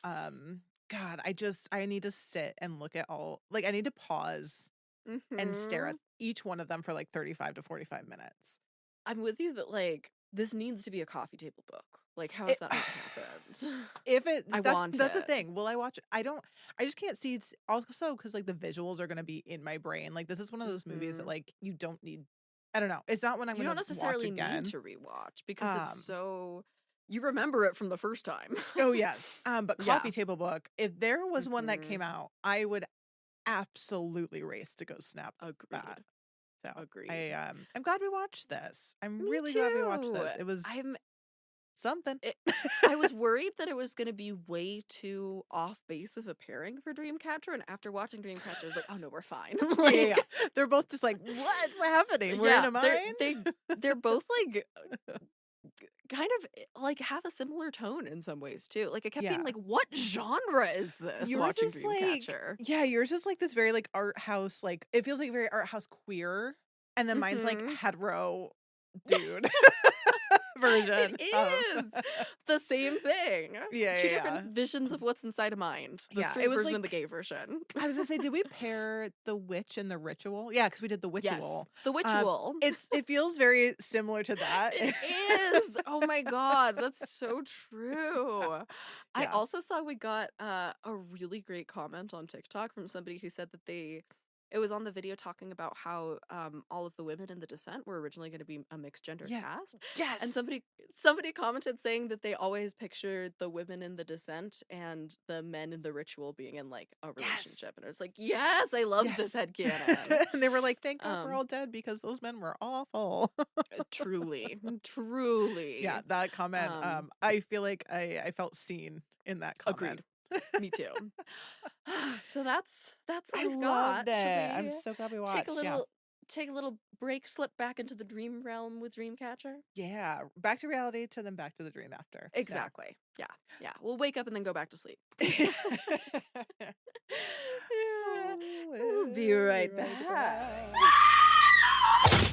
And And we're we're back. back. And we just got the greatest tidbit over the break from Yeah. Travis, who apparently has worked with Tarsem. Yeah, Yeah, cash. my God. Yeah, I'm gagged still. Yeah, first Um, AC, yeah, first right? AC on. Did you say it was a T-Mobile commercial? I think he That's said crazy. T-Mobile. But he was describing that Tarsem had like a whole separate video village for second AC. He says T-Mobile commercial. Yes, mobile. What am I doing? A Um, mobile. listen, it's been a So many very long things. day, y'all. But Travis was saying that he had like Tarsem had like this other video village where obviously the people working for T-Mobile are like watching as stuff is getting shot, and Tarsem had he's shooting, he's got an easel set up with all of his storyboards of the shots that they're going to be doing for the day, and every time that he finished a shot, he would call cut and then immediately walk over to the T-Mobile people and just answer every single question they could have possibly had before they could ask it. Just like bing bang It's boom, here's everything that I'm doing. Which like what a genius it's director. Like yeah, that's it makes amazing. sense why he's able It to, like, have control over such big it projects. does. And also how he was able to get like $33 million for his first feature. Yeah, they're Like like, "Oh my god, he's great. He knows yeah. everything." And like he does. And he does. He He's not just doesn't bullshitting. care about everything, Yeah, such as the listen. plot. Little things like the plot. Yeah, the big relate Just kidding, Tarsem. big things. That's Ah, so funny. it's That's so so good. fun. Such a fun Yeah. fact. So thanks, Travis. I'm Yeah. yeah, I'm glad that one of us had a fun fact for it, even if it wasn't me. Yeah, I'm like, we could have led with that. We didn't know. Held Yeah. out. Damn. Speaking Um, of, do you have a tidbit? I don't. That's I tried fine. to find like some connector. I'm kind of like you where like this week was weird. I couldn't like turn my brain on for some Mm. reason. And I'm gonna preface with I know we like have learned our lesson of like we look at the films we're gonna cover now to make sure that there's like information about them. We did Mhm. that for this. There was a lot less than I was actually anticipating Oh, for this interesting. film, considering how big it was. Yeah, because like So there's so many there's a lot like the of there's stuff. there's so many people working on this who are huge, and I can only imagine the So budget was many. giant. Like, Giants, ugh, giant budget. And ugh. so there was, like, normally we talk about going to Wikipedia and, like, going to Mhm. sources and finding, like, interviews, whatever. Mhm. Barely anything. I had to do a lot of, like, digging and, like, asking No. Google Ugh. questions and, like, a lot of keyword searches. So, Mhm. I did watch the behind the scenes. It's a Ah. really short making of. It's like 18 minutes. No. Ah. Um, Special effects stuff, there's not a lot of, answers and That footage. There is shocks me. it was kind of a bummer, and, like, again, like you said, like, so many big people, as we'll talk about, like, Mhm. amazing people that worked on this, Mhm. really interesting group of people that came together, obviously a Stephen King adaptation, but I Mhm. just had a really hard time. So if anyone has a source that they really liked, I would love to hear from you, I about f those sources, because it was just really hard. There was not a lot of interviews about the special effects. I'm so Um, surprised to hear that. yeah, it That was a yeah. bummer. How? Especially given Bummer. like if for some reason I think just being like from 2003 and a Stephen King adaptation, there's a part of a part of my brain where it feels like it's living kind of in the same space as 1408 and like there was so much Yeah. special effects info for 1408. Yeah, you had a lot of good stuff on that one. Yeah, It was so juicy. Yeah. I I have like a normal amount of pages and I have some Mhm. really cool stuff, but it was a harder thing. So no tidbits. I guess that's my long way of saying no tidbits, but I do have taglines for you. Cool. So yeah, 3 years after yours. So Mhm. obviously they used the basic boring based on a book Mhm. by Stephen King. Of Yeah, course. bland. Yeah. The next one we have is four friends hung a dream catcher in their cabin. It's about to catch something it cannot stop. Horrible. Ooh, You like interesting. that one? I mean it's terrible Wordy. as a tagline, but I feel It's a like it good it descriptor. explains more about what was going on with the Dreamcatcher than I got from the movie itself. Like Listen, we will again, we pretty quickly once we get to the script and like pre-production or mainly script, I will probably have answers for why great. you might have feelings. This was your first Fantastic. time. Actually, Watching let it, me read the yeah. taglines Oh yeah, yes. first, and then I want to Sorry. ask you about I your threw watch us off. experience. I totally forgot. We have uh this one's weird too. Evil slips through. What? We don't know. I'm sorry that also Multiple sounds things can be corny. slippery. Oh, listen, the monsters were a big penis, which Oh, no one absolutely. openly says about the creature design, but I'm like, They're are we penises with not? teeth. It's They're like penises. the phallic vagina dentata. Like Yes, yeah. Like, hello? No one admits to it. Anyway, so evil slips through is one. We have a circle of friendship, a web of mystery, a pattern of fear. no, I hate I don't that. think that describes this movie at It doesn't all. at all. Ugh, And then the last terrible. one, which I think is like could be on a poster, whatever, Mhm. is Catch the Nightmare. Okay, that's fair. It's fine. I'll So I'll take it. I'll accept it. I feel like I read those all out loud and I'm like, based on a book by Stephen King, probably sounds the best. Honestly, so it gives us Ye- the best idea of what we're in for. Um, Absolutely. yeah, because Uh it is such a Stephen King sensibility. Um, yeah. yeah. So first time watching it for you, have you heard of this movie before? I feel like when I messaged you about it, I I don't feel think like I'd you were heard of like, it. sure. Yeah, I was not No, I don't nothing. think I was aware of the existence of this movie. I like forgot Morgan Freeman was in it. I guess I missed that title card. Yeah, was brand new to me and I feel like I know a lot of Stephen King horror movies, so I was Yeah. surprised by that. Although I guess I am kind of curious what genres it got billed as because it feels like it's living in between so many. It absolutely oh my gosh, Trav, I'm gonna have you pull it up. It's like the one time I didn't put that on there. There are a Oh, no few. It's worries. like sci-fi, thriller, That makes sense.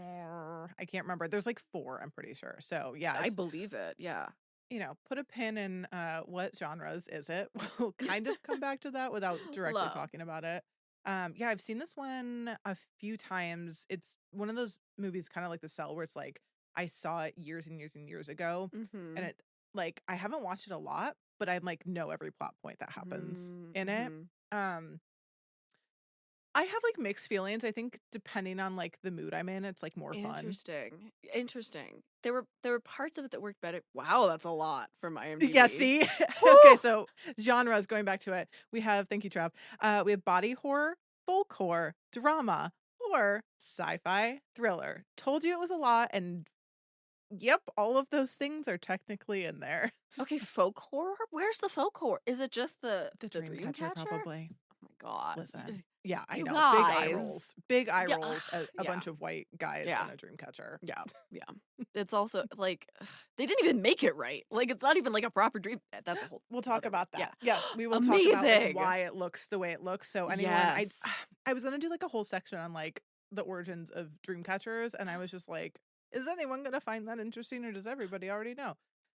So I didn't get into it, but we will get into the why the design Amazing. looks the way it does. Great. Should we jump in? Shall we Yeah, let's jump in. Yeah, Okay. let's go in through the center hole on the Dreamcatcher. Oh God, listen. For this movie, it makes sense. We'll It does. sneak right in there. Yeah. We'll slip through. Slip right in. Yep. The little hole. Yes. So we have writer director Lawrence Kasdan. He goes by Larry and all the behind the scenes stuff, but he's gonna be director Lawrence. So if that name sounds familiar, which sure does. a lot of big nerds listening. So he wrote 1981's Indiana Jones Raiders of the Lost Ark. He did The Big Chill. 2018 Solo, a Star Wars story, which I think is highly underrated. Oh, I haven't seen that one. It's a good like side quest one. And then he also wrote Star Wars: The Empire Strikes Back and Return of the Jedi. So Big if that nerd. gives you an idea. Big nerd. Big nerd. Incredible career. Mm-hmm. And he has such a long list of so many things that I didn't kind of mention, but he does talk about how, oh, do I want to even spoil this for you guys, or do I want to save it later? Ooh.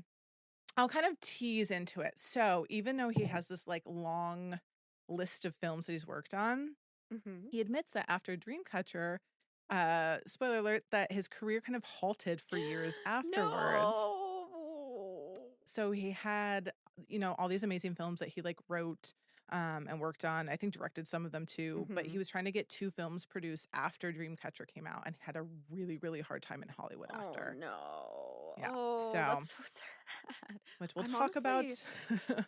I'm kind of surprised to hear that because like it wasn't my favorite movie, but I thought it was just like solid across the board. Like It's the entertaining. yeah, like the things about it that weren't up my alley were just that like, I don't like action heavy stuff and there's a lot of action. It is very like kind of like yours, like we have this like split world of like here's like in this one is like military. Yeah, Um yeah. And so like the yeah. military stuff I was kind of like not that interested in. But Listen, that's like same. not the fault of how it was directed. That's just my taste. Not the jam. Yeah. Yeah. I am not big on any sort of war Yeah. film. Although I did watch Pacific Rim finally. So okay. How I don't was want to it? I Oh. was fucking gagged. It's amazing. I'm sorry, Okay, I need everybody. to I know watch we've it. talked about Guillermo del Toro. I finally fucking watched. I'm going down the list. Pan's Labyrinth is next. We have to So, cover anyways. it feels like a very springy movie, actually, Pan's Labyrinth in some ways. I feel like Listen, that might be a good one to cover in the spring. I will be so down. So anyway, sorry. I want to get back. Love. I can't talk about Guillermo del Toro anymore because he's all I think about. Yeah, same. So anyways, poor Lawrence, his career kind of just fumbled after this. So like I said, this was an adaptation from Stephen King's novel by the same name. Lawrence had written the script for the film, the first draft, by himself. So he read the book, found a lot of interesting points. He wrote it, but then he brought on William Goldman to help write a second draft. Isn't he the Princess Bride guy? He is. Oh my gosh, I have Princess Bride somewhere else. I don't have that in there. I don't think you are. I have Princess Bride in here somewhere. There's a lot of people. I'm gonna Google real quick. Keep talking. Yeah. I'm waiting for the chat to drop in. So yeah, I feel like Trav will probably get to it faster than I do, but he did write Hearts of Atlantis, starring Anthony Hopkins, and Misery. So we covered that in the pod. Cool. Very cool. So obviously adaptation as well. He was brought on for the second draft. So Lawrence had written the original. He came on for the second, and then they did a third revision of the script where Lawrence added back in some bigger elements because William, yes, Princess Bride. Thank you. Yes, he wrote the book. I was going to say what. He wrote the book, The Princess Bride. Yes. That's what it was. I have like so many. If you could see my notes right now, which I don't want to show anybody, the amount of people I have like this cast and crew was full of people with like the most insane resumes, a lot of crossover with episodes we've done before. Interesting. Don't know why I left that off. I think I just like had to stop myself from like gagging over what everyone's That's very done. fair. Yeah, I mean, William Um, Golden, I'm pretty sure he also wrote like a famous book on screenwriting. Like he's like a big guy. I was gonna say, Like, I think he's written a few books. So yeah, yeah. he's like a very big Hollywood guy, very much knows what he's doing. Mm-hmm. Lawrence, even though like he brought him on for the second script, they then worked together on the third and final draft. So that's what we see. William was just worried in his version that they wouldn't be able to achieve some of these ideas that Lawrence had. And Lawrence was like, no, no, no. We're gonna make it happen. So they worked Love. together, agreed on everything. We have cinematographer John Seal. It's Seale. I think That sounds that's how you pronounce his familiar. name. It That sounds right. does. He's also done a million and two things. He did 2015's Mad Max Fury Road, 1996 The English Patient, Oh, 1999 The Talented Mr. Ripley. Um, very much cool. big Hollywood Mm-hmm. polished, just Which really amazing on-screen look. makes sense because this is a very like polished is a good adjective for it. It's a very polished looking film. Yeah. Yeah, yeah, yeah, and just, like, big scope, I feel like. Mm-hmm. Mm-hmm. I will get to him a little bit later on some stuff. We'll jump into starring. So we have Thomas Jane as Dr. Henry Devlin. Okay. Um, he actually ended up taking this role because his mom was a really big fan of Stephen King, as I feel like Oh, we I all love are. that. That's And so cute. he called his mom and he was like, "Hey, I just got this screenplay for a film called Dreamcatcher. Like, who should I play if I get the choice? Or like, who should I audition for?" Is what I'm assuming it really Mm-hmm. was. And she Mm-hmm. was like, "The role of Harry." And so he was like, "Great, I got the role of Harry." So I think that's really cute. Oh, that's Yeah, adorable. his little mom.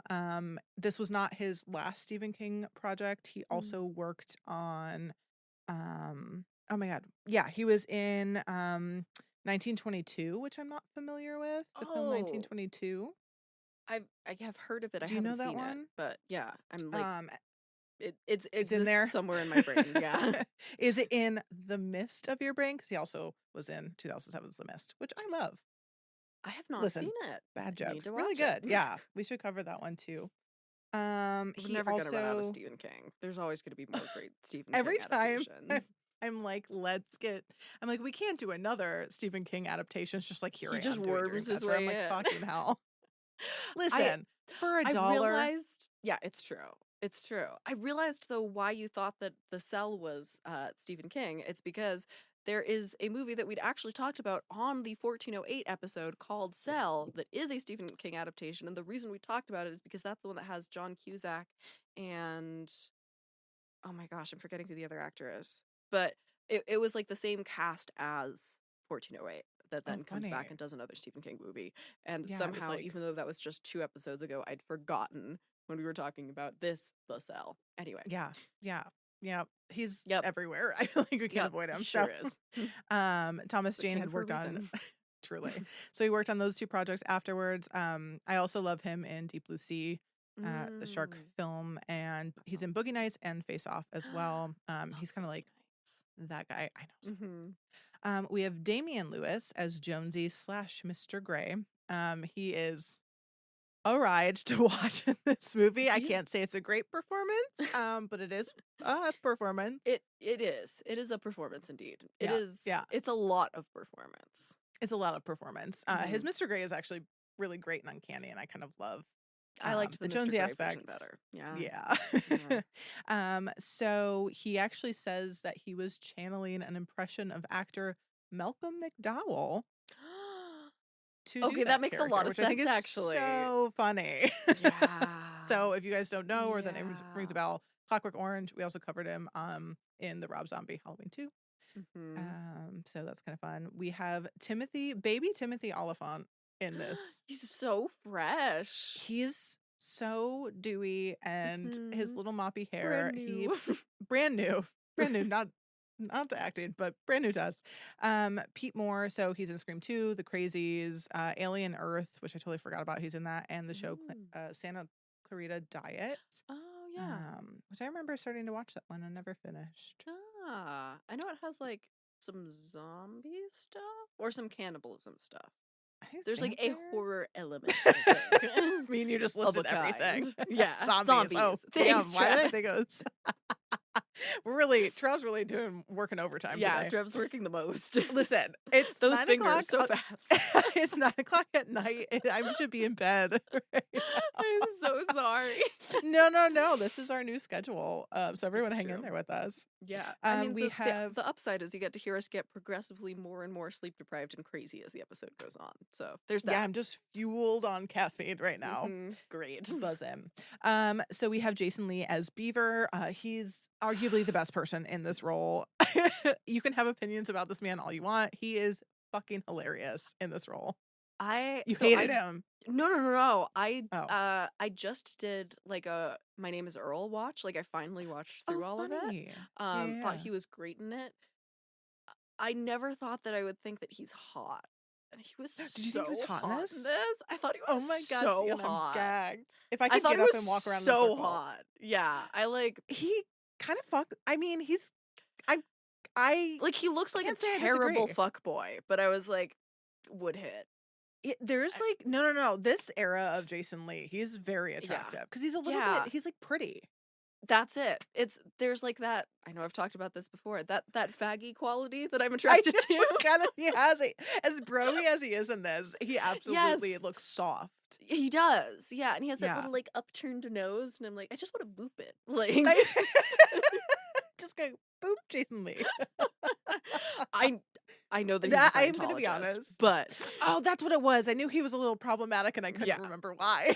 He's a Scientologist. God damn it! I knew there was something we're not supposed to like about him. I know. I literally Googled Jason Lee controversy like last night. No, that's the face that you were seeing was just I was so absurdly attracted to him, and I was like, what's wrong with me? Yeah, listen, we can sometimes we can pretend. In that world, yes, you can just live in that fantasy world. He's not a Sienna. Scientologist in the movie. No. As far as we know. An asshole. Yeah, true. That's so funny. So yeah, my name is Earl. Obviously, he's in Almost Famous. I don't know who doesn't know him at this point. I forgot about that. I completely did not connect that that's the same person. He very much like looks very different in each role. He's one of those actors. Yeah, he's a big Kevin Smith guy. So obviously he's in Mallrats, Chasing Amy, Dogma, which is finally out, Jay and Silent Bob, Jersey Girl, Clerks 2. He is Kevin Smith really likes him. So and Sienna thinks he's hot in this movie. I apologize, y'all, but it's the strangest thing you've ever said on this podcast. I know, and I'm horrified. I love it. I'm never forgetting that. Not what you were expecting. Not at all. I actually don't even know how to like respond to that. It's actually as shocking as like I'm gonna get to the next actor. Donnie Wahlberg's in this as Duddits. He plays older Duddits.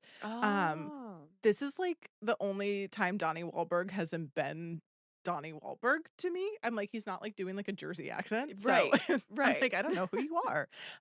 We've covered him before. He was in Dead Silence, which is very much a Donnie Wahlberg role of him.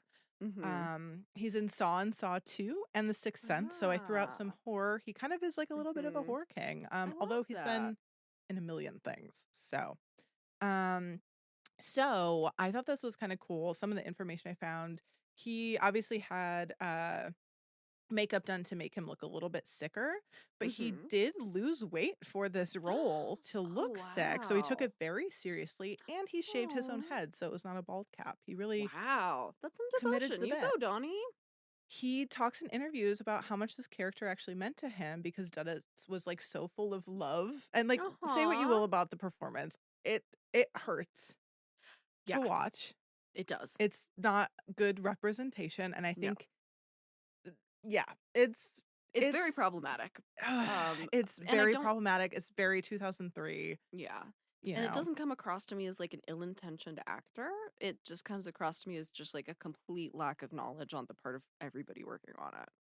Yeah, I think there could have probably been more research done on their parts, Agreed. but I will say his intent towards the character, he says like this character is what he wants to embody in life. This character is like full of love, and he like it's actually really like I'm like Donnie Wahlberg saying this, so that's really sweet. Intent was there. I have issues with it, and it's really hard to watch sometimes. It So, is. Yeah. just if you're going into this and you haven't seen it before, Be warned. yeah, 2003. We did not Yeah. know how to handle. I mean, we did know how to handle. I don't want to make excuses for people, But Hollywood was not doing but a no one good job cared of to. it. Yeah. Yeah, Exactly. yeah. We have Morgan Freeman, like you said. He comes in 40 minutes into the film. He was Wild. heavily used in advertising, which we'll talk about for this film, despite him Interesting. coming in As we get 40 like a minutes into it. Theodore tail, just like Jaws style swiping across the Yeah. screen. She's chatty today. We have to have She's her on as a really guest. chatty. I'm so one of these sorry to times. y'all if you're hearing a whole lot It's of so disruption. I'm trying to cute. keep her quiet. I'm just acknowledging it so someone with like people listening Yeah. with cats aren't like, is my cat locked somewhere? No. Exactly. No, it's Theo's saying Theodore. hi Don't worry. today. She's Yeah, having a little very she's in a good guest. mood. Yeah. Yeah, she's What are you- excited. Theodore's she's eating something right now. Let me Oh God. hey, don't eat that. This is why my dogs are outside of the room right now. Yes, smart. I might need to do that next time. So, sorry. no, you're good. I just wanted everyone knows Morgan Freeman. I didn't need to write Mhm. stuff, but I would say if you want to watch him in some more horror stuff, Seven is obviously amazing, Mm. and The Ritual Killer are two films. Mm. His character name, so he plays Colonel Abraham Curtis in this. Apparently, there was a change of name. He was originally supposed to be called Colonel Kurtz, but I they was thinking. changed it Apocalypse Now. Mhm. So they really didn't want to have people have that name overshadow the character. So that was a change that they made Oh, from the novel into the script because they thought it was going to interesting. be like too on the Too nose. obvious. And Yeah. see, as soon as I heard Colonel Curtis, I was like, "Oh, it's a Colonel Kurtz reference." Like, it's Well, yeah. listen, it got away with some people. Sienna, of course you noticed. That's Yeah. fair. Not everybody's So thinking those terms. I love Apocalypse Now too, but yeah, so I they do too. pulled back on the name just so people it wasn't like hitting you over the head with it, which Mhm. I do appreciate. They tried not to be so obvious. So okay, here's where we get into the fun stuff about Dreamcatcher, the novel. So, Amazing. Dreamcatcher is a 570-page novel, so a beefy boy. That makes sense. It felt like it was adapted from something long. Beefy, yeah. Yeah. So, released in 1999 by Stephen King Oh, and hand wrote the entire novel, pen to paper. that's cool. Why? Well, the reason is not so cool, Oh unfortunately. no.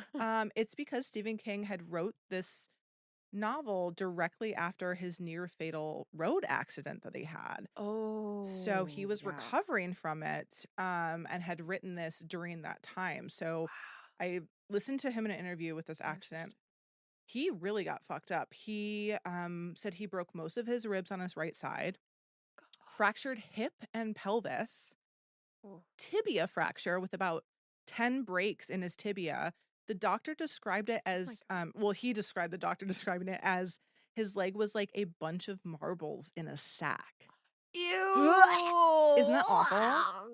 I feel so because of this, he was on a lot of pain medication. Okay, yeah, that makes sense. Oxycontin to be specific. Mhm. As someone who is also like already has had a drug problem. Mhm. I believe he had a drug problem before this as Yes. well. Yeah. I was gonna say he was no spring chicken when he wrote No, this. So he'd already gone through his coke days by this point. yeah, yeah. Yeah. So different drug, but yeah, now he's on oxy, Ah. in horrible pain. So the reason why he hand wrote this is because he obviously couldn't sit at like his word processor. He was like, I couldn't sit at a desk and type this. So Mhm. he took pen to paper. Wow. He talked about how this was, like his drug and his coping Mhm. mechanism for all the pain and having to sit there. But he, I feel like we'll get into like that's kind of why this story feels a little bit disjointed is the source material was obviously influenced and a little disjointed. He said, quote, so I wrote the whole thing longhand and I was pretty stoned when I wrote it because of the Yeah. oxy. And that's another book that shows the drugs at work. So that's really what he talks about. Mm. He's not a huge fan of this book for that Aw. reason, Hmm. because he agrees that it's all over the place. So I think actually Mhm. director Lawrence kind of did stick to the source material and did the best he could with it. Interesting. But yeah, he's not a huge fan of it. He actually calls it a train wreck. And so I have another crow. Steven. I know, I feel really bad. Yeah. I Be mean, nice to yourself. yeah, I'm like, dude, you were like brutally. I'm so glad not glad, but like, I'm happy I looked up like information of like how many things were broken because I'm Yeah, like, I can't imagine being in that amount of pain. same. Like I knew that he'd had that accident, but I had no idea it was that severe. Me either. And I'm glad I looked it up because otherwise I would Yeah. have just been like, oh, car accident. Like, no, dude got Yeah. rocked. He was turned into a bag of marbles. I know. Oh God. When he said that, I was like, you Oh, buddy. God. So yeah, he considers this a train wreck, saying, quote, most times you're going to have something that isn't interesting. Oh, sorry, let me start over. So he said, quote, most times you're going to have something that's interesting anyways. That doesn't mean you're not going to have the occasional thing that's just a train wreck like Dreamcatcher because that happens, right? Mm, So, I mean, he writes so much stuff. I Yeah. totally get They're not that. all gonna And be your favorite. winners. Yeah. Yeah. So this is actually the point you brought up where I was like, put a pin in my theory. Mm-hmm. My theory is so this watching this film, I realized like so many things that were like inspired by it. Obviously, we have the dairy element. I feel like there's like Stand By Me imagery. There's obviously the It Totally. imagery. Yeah. I wonder if he was so stoned, he was just like remembering all the books that he had written and That like makes disjointedly pieced it together so and didn't much realize. sense. Yeah, because it very much feels like a greatest hits of Stephen King. Like, Right? yeah. But like not as good. But like Mm-hmm. I'm like, there's It in there, there's Stand By Me, there's probably a million other Yeah. references that I'm Average not hits of Stephen getting. King. Yeah. Yeah. So that's my theory is like this poor man was probably so out of it and like writing shit that he just like took pieces from stuff and then like threw in like stew and just stirred around all these characters and stuff. Cause I'm like, You're right. those kids, like, Yeah. I'm like, so Stand By Me. It's yeah. so, yeah. So, anyways, that's my stupid little theory about it. I'm 100% on board. Yeah, I don't know. It makes sense to me. He'd Sign probably be like, off. oh yeah. Thank you. So, some other little tidbits I want to mention as well. I didn't know where to put these. Oh God, are they interesting? I don't know. So, I want to hear them. I don't know. Now I'm reading them and I'm like, I kind of already touched on them. So the dairy aspect of it, when Mr. Gray talks to Jonesy, the poem alludes to a Robert Frost poem, Stopping by the Woods on a Snowy Evening, which I love Robert Frost. Mm-hmm. And then like one other little thing was the Mr. Gray death in the film was completely different from the book. In the movie, obviously Duddits, like I feel like we get that like satisfying film ending where he kind of ends him in his way. And then in the book, using their powers, both Henry and Duddits smother him to death with a pillow. Which would not make for a good Would not be a great climax. movie No, ending. no, it really wouldn't. So, really intrigued by what the book had happening before that moment. So there's like the bigger differences, but I think Lawrence like really liked the source material. Obviously, he wanted to make a movie out of it. So, studio, this was Castle Rock Entertainment, which obviously it was. It was the 7th Stephen King adaptation they had done at the time. So many more have followed. This is where we get to budget. So like I said, this was a pretty beefy one compared to yours. I'm sure you can guess what the budget was considering the range that I gave you earlier. Well, I'm guessing it's above 50 million. Absolutely. Oh man. Did it hit above 70? Okay. Was it 60? Yeah, it was 68. Yeah. Yeah. Woo! So right at the cusp. Beefy. I think that's our most expensive yet, right? I mean, I can't imagine us going past this. Yeah. Maybe with inflation, one of yours would have hit up close, but yeah, $68 fucking million. That's beefy. That's a lot for a horror movie. Like, we all know there are plenty of like. Yeah, that's true. He just can't, like he wrote fucking 2 huge Star Wars. Yeah. Films, but again, so they this were isn't like a Star Wars film. Like, I know. It's a different genre. You can't, because like there's no way this made enough. Yeah, it's 50 different genres, Siena. Yes, we have exactly. Body horror, we have folk horror, we have drama, we have sci-fi. They were like Jason Lee being hot. Reach everyone. We have Jason Lee being a hot Scientologist. We have penis aliens. What more do you want? Take our money. We love it. This film has everything. Everything. It has penis aliens. It has hot Jason Lee being a Scientologist. It has folklore. It has butt humor. Like so much butt humor. So much. So much. So like much. every time they came back to the joke, I was like, wow, we're really you're really trying to Straight like men- keep repeating it Straight until it men becomes love some funny butt again. humor. It's so true. Are they straight? You know? Anyway, so moving on. We'll get back to butthorn in a little bit. So locations, not the butts. Yeah, butts were a location for the aliens. So locations, it was filmed around Prince George. Losing my mind. Prince so George in British Columbia for Ah, 7 weeks okay. and shooting an additional 10 weeks in Vancouver. And then I know that they did some studio work as well, obviously with the big filing cabinet room. So it was a pretty beefy timeline. I feel like 7. I can't do math, but that's a lot of months. That's a lot of long months. shoot. Yeah, and I couldn't find the studio how long they were in the studio, but I'm Mm. imagining maybe at least 4 weeks. So Okay, yeah. pretty beefy. They started filming in January of 2002. Which I feel like is crazy considering the timeline of like shooting, and then we get to editing. They talked about editing and like doing special effects for like a year. And I'm just like, Wow. I think they started shooting and immediately started editing things. That makes Because sense. director Lawrence, I have a quote from him later, was like, "Oh my God, we are in post-production. It's just not ending." So, um, so they started shooting in January 2002. And as Mhm. you can imagine, filming in the dead of winter in Canada was cold as shit. Yeah, not great timing Um, on their part. Which Not I mean, great clearly timing. that's the goal, given that so much of Yeah. it takes place in the snow. But yeah. Yeah, unlike Jack Frost, where they meant to shoot in winter and didn't, they it was the reverse on this shoot. So they had to work in sub-zero temperatures and frequently shot at Ugh. night as well. So Ugh. sometimes it was negative 22 degrees Fahrenheit. Oh my That's God. negative That's 30 Celsius, I believe. mm. Um, it's hitting like 18 degrees here, and I'm fucking dying. So Yeah. We negative had 22. 2 days that it hit like 15 to 18 here, and Oh I my was like, gosh. I can't live with this. I Like, know. yeah. I've shot in the dead of winter in the UP for like a week too, Ugh. where like snow up to my knees, and like you do Oh my just God. get used to it.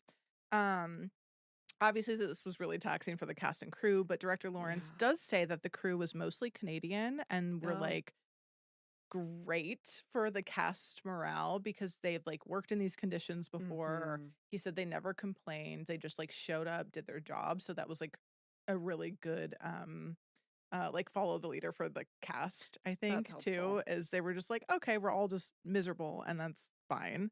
Yeah. Um they had a lot of like there was a lot of real snow and then obviously a lot of fake snow that was mixed into Mm. this, but there was definitely some behind the scenes where it is coming down on Mhm. them. And there's a lot of for as little stuff there was that I could find, there was a lot of imagery of the cast and crew just lugging things from like vans to locations.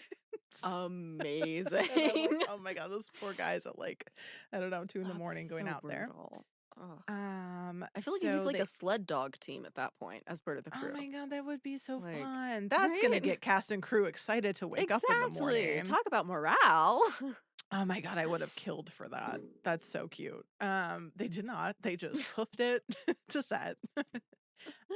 So production, they shot the film on 35 millimeter.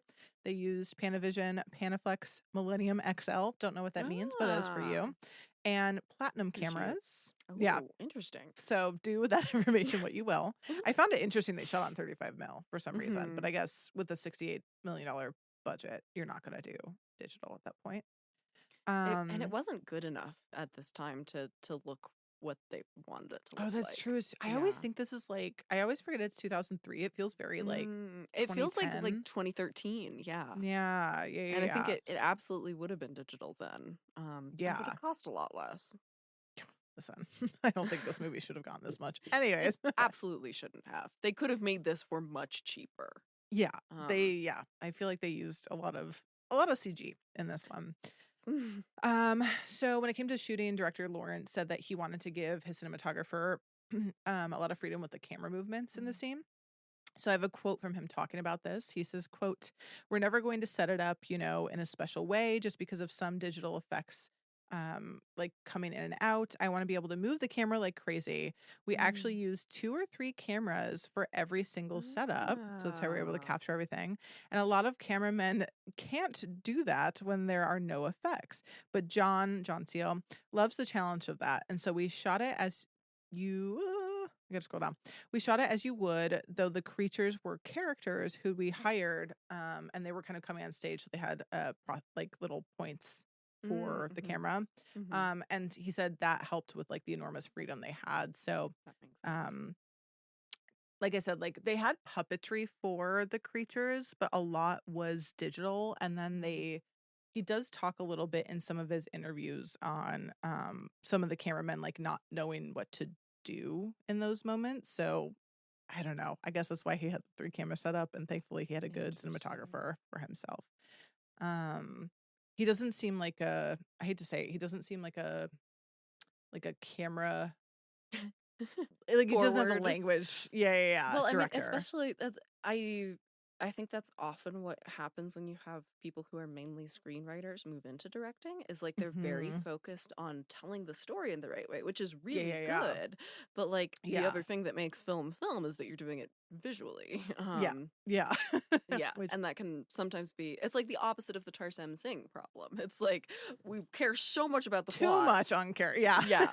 We don't Too care much at on all about the characters. visuals. Yeah, and you can kind of like hear that in some of the interviews that he's giving that he's like Mm. super knowledgeable, but I think he definitely probably needed a little bit more I just had ne- like I just had this crazy thought. Okay, imagine the version of The Cell directed by Lawrence Kasdan and the version of Dreamcatcher directed by Tarsem Singh. oh my god. Can you I feel like it would imagine? work. I feel like I, it would I work. actually feel like it should have been I feel like it reversed. would have worked better. Yeah. Yeah, although we wouldn't got the cunty imagery in the True. cell that I True. love. We need. Yeah. But I do feel like the dreamlike yeah, it like needed there is like a tonal issue with Dreamcatcher where it's like the military aspect, it's like you want like one thing I want like that to be bigger and then like the Yeah. dreamy parts to be dreamier.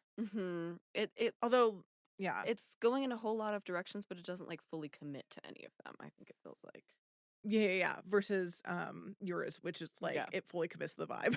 Yeah. Fully commits to the vibe. Doesn't really care about what direction it's going in. Yeah, Uh, no. Yeah, that's so funny. Ours really do kind of have like this weird two sides of the same coin. Yeah. truly. So, yeah, there's some interviews with him. He's an interesting guy. I don't know how I feel about him as a director. Haven't seen anything else he's done. So, I think he's an amazing um screenwriter. That's what I'll say. yes. hmm So, moving on, we have production design by John Hutman and set designer Rosemarie McSherry, which is the best Ooh, what a name. I great thought name. Yeah. it's a great name. So they Gorgeous. worked together to create like I think their biggest one was obviously the filing cabinet room that we see. That That was a was lot of practical. my Yeah. favorite part of the movie. I It's loved so that. fun. Yeah. I want to know what my brain looks like in there. I feel like that's I pretty, know. That's it. although my files get lost a lot. I It's not I'm like a organized. I'm a big believer in like mind palaces and like my Yeah. mind palace looks kind of like that. Like it's not Yeah. identical, but I was like, wow, that's closer than I would have expected. I feel like yours um is. Mine's like my papers are everywhere. oh Mine's yeah, that makes not sense. an organized mind palace. Mine's a library, but it's not like a well-maintained one. I'll say that. It's not alphabetical. It's not alphabetical. So yeah, they were the ones that were kind of responsible for that circular design of that mind room. They did a lot of thrifting and finding like materials for. One of the things that I noticed about that room that I really loved was that the skylight was shaped like the inside of a film reel. Yeah, there's a lot I of like circular yeah. motifs in this. And definitely they were given like a lot of freedom, it sounds like too. They director Lawrence just like loved them, and it seems like they kind of got to like run away and work Mhm. together. I mean, especially when the director doesn't care what the visuals are, like, the rest of the team's gonna be like, He's trying to "Okay, figure it well, out. we There's, get like, to a lot of play." Yeah. yeah, especially with something, like, physical too, when Mhm. so much is CG. I do Yeah. love the aspect of, like, looking through the window out into the real world. I love that imagery. It looks a little hokey, but I do like the idea of Mhm. that. So I think, like, the reason I wanna kind of run through their resumes really quickly because I feel like we've covered some movies they've done before. Mhm. But John Huttman was the production designer on Heathers, Oh my which I god! can't remember if we've like mentioned or not. He also did The Holiday, Coyote Ugly, Lolita, and The Horse Whisperer. So he has these very like What a cozy, wild career. like I don't know. I feel like he like really captures He's good at reality. interiors. Yeah. Yeah, Yeah. yeah. Like, making things feel Um, lived in, which is, like, a lived very in. specific Thank you. skill. Yeah. Yeah, so I love all of those movies. And then Yes. Rosemary, she has been Mhm. set deck on a few more horror films than him. So her like Ooh, roster is really horror related. So she did cool. Freddy versus Jason right after Amazing. this film, Scary Movie 3, The Fog, Trick or Treat, and the Bates Motel TV series. Oh, look at that. I love that we also Yes. have some Trick or Treat crossover too. Yeah. Yeah. I was like, I couldn't remember who it was that I had to cross over, but I was like, I know I have Trick or Treat written down here somewhere. Mhm. So I think with like what they've done and where they came from, Yeah. like I don't know, I'm very fascinated by these two. So here's where we pull the pin back out of the design of the Dreamcatcher. As you noted, it's not Yes. really how traditional Dreamcatchers look. Mhm. That was a very intentional thing, That's good to which I hear. Yeah. appreciate. Yes, it wasn't just like uncultured Yeah. man, which like happens when we cover these. True. But so Mhm. director Lawrence actually said that the design was the idea around it was to have those four, like obviously we have those four circles of the kids. Duddits Mhm. kind of puts it together with the central piece being Duddit. Mhm. So they show it in the film, but that was like the intent to have it that way. That was kind of the whole motif of like he was holding them all together. That makes sense. um and then obviously their life's like pivoted at the moment, when things get destroyed. And then, Mhm. the idea of dream catchers as a whole, the idea of kind of the symbol protecting against hidden threats for them in the Mhm. film. But that design was both on screen and off screen. Very intentional to just be like a representation of their friendship. I like Very cute. I know this is like so literal of me. I just kept being like, but if you have multiple holes in the center, then the dream catcher isn't gonna work properly. Like that's Right, the right. like the idea of a dream catcher is like all the bad dreams get caught in the external Hmm. web and only the good ones are like able to pass through the center. But if you've got all these different centers, it's not gonna catch things properly. And I just got like so Listen, it caught didn't up in help that. them. That's It true. It clearly does was a not work for non-functional them. dream catcher. It was their symbol of friendship, And Sienna. it's non-functional. And it was not functional. Listen, a bunch of men. Bless Yeah. them, though. Oh my god. A bunch of Um, non-functional men. Well, I know this is like such a tangent, but like speaking of non-functional men, the oh fact that God. Jason Lee is like he has one job, which is just to sit on that toilet, and he gets so distracted while sitting on that toilet to keep the lid down by the idea of grabbing a toothpick off the bathroom floor. I'm With like, blood everywhere. There's only one free toothpick. disgusting. Yeah, Just why one. would you want that? It's been on It's the bathroom. Just don't go for the toothpick that's been on the bathroom floor. None of this would have happened. I'm like, girl, get a habit of chewing your nails. Chew your nails. Literally. Listen, pick up Do that bad something. habit again. We know Like, you're chewing on a yeah, toothpick as a way to cope with another thing that you were. Just chew on the nails, buddy. Chew on the exactly. nails. How about Exactly. life or death? Just sit. Yeah, Just just sit. sit. Sit. You Just could have saved sit. us all. Just Would stay you? seated. Wait for that fucking tape. I know that fucking toothpick scene gets me every time. I'm like, bro, this is like not the time. Yeah, This man is truly. dead in your bathroom from something that blew out his ass. And Fucking take a and seat. you're going to take a toothpick off the floor covered in his ass blood. Like, what are we Right? doing? That's the thing too. It's not even just his regular blood. It's ass Specifically came blood. out of his ass blood, and Yeah. potentially alien blood. You don't Yes. know. Yeah. Penis Ugh. monster. Ugh. Thank you. I am like horrified by that scene every I know that's single like time. not A the point. woman I would just was like never. so yeah, exactly. This is one of those like thinking about the descent, like how differently a woman would handle this I situation. know. A woman would not A woman would happen. never. Ah, I don't even know how to segue from that. sorry, that was Get such a in. tangent. I hard agree. Get into like special effects. Hmm. We obviously have our good old friends at ILM that have done a bunch of shit and Yes. everything we've done, so they're popping back up again. Do we think But Todd worked on this? I wonder if Todd I worked on don't know, this. actually. I'm We gonna gotta Google ask it. him. We don't have to ask him. He has IMDb. What am I talking about? We can just look him up. I'm not sure, actually. Potentially. Let's find So out. he was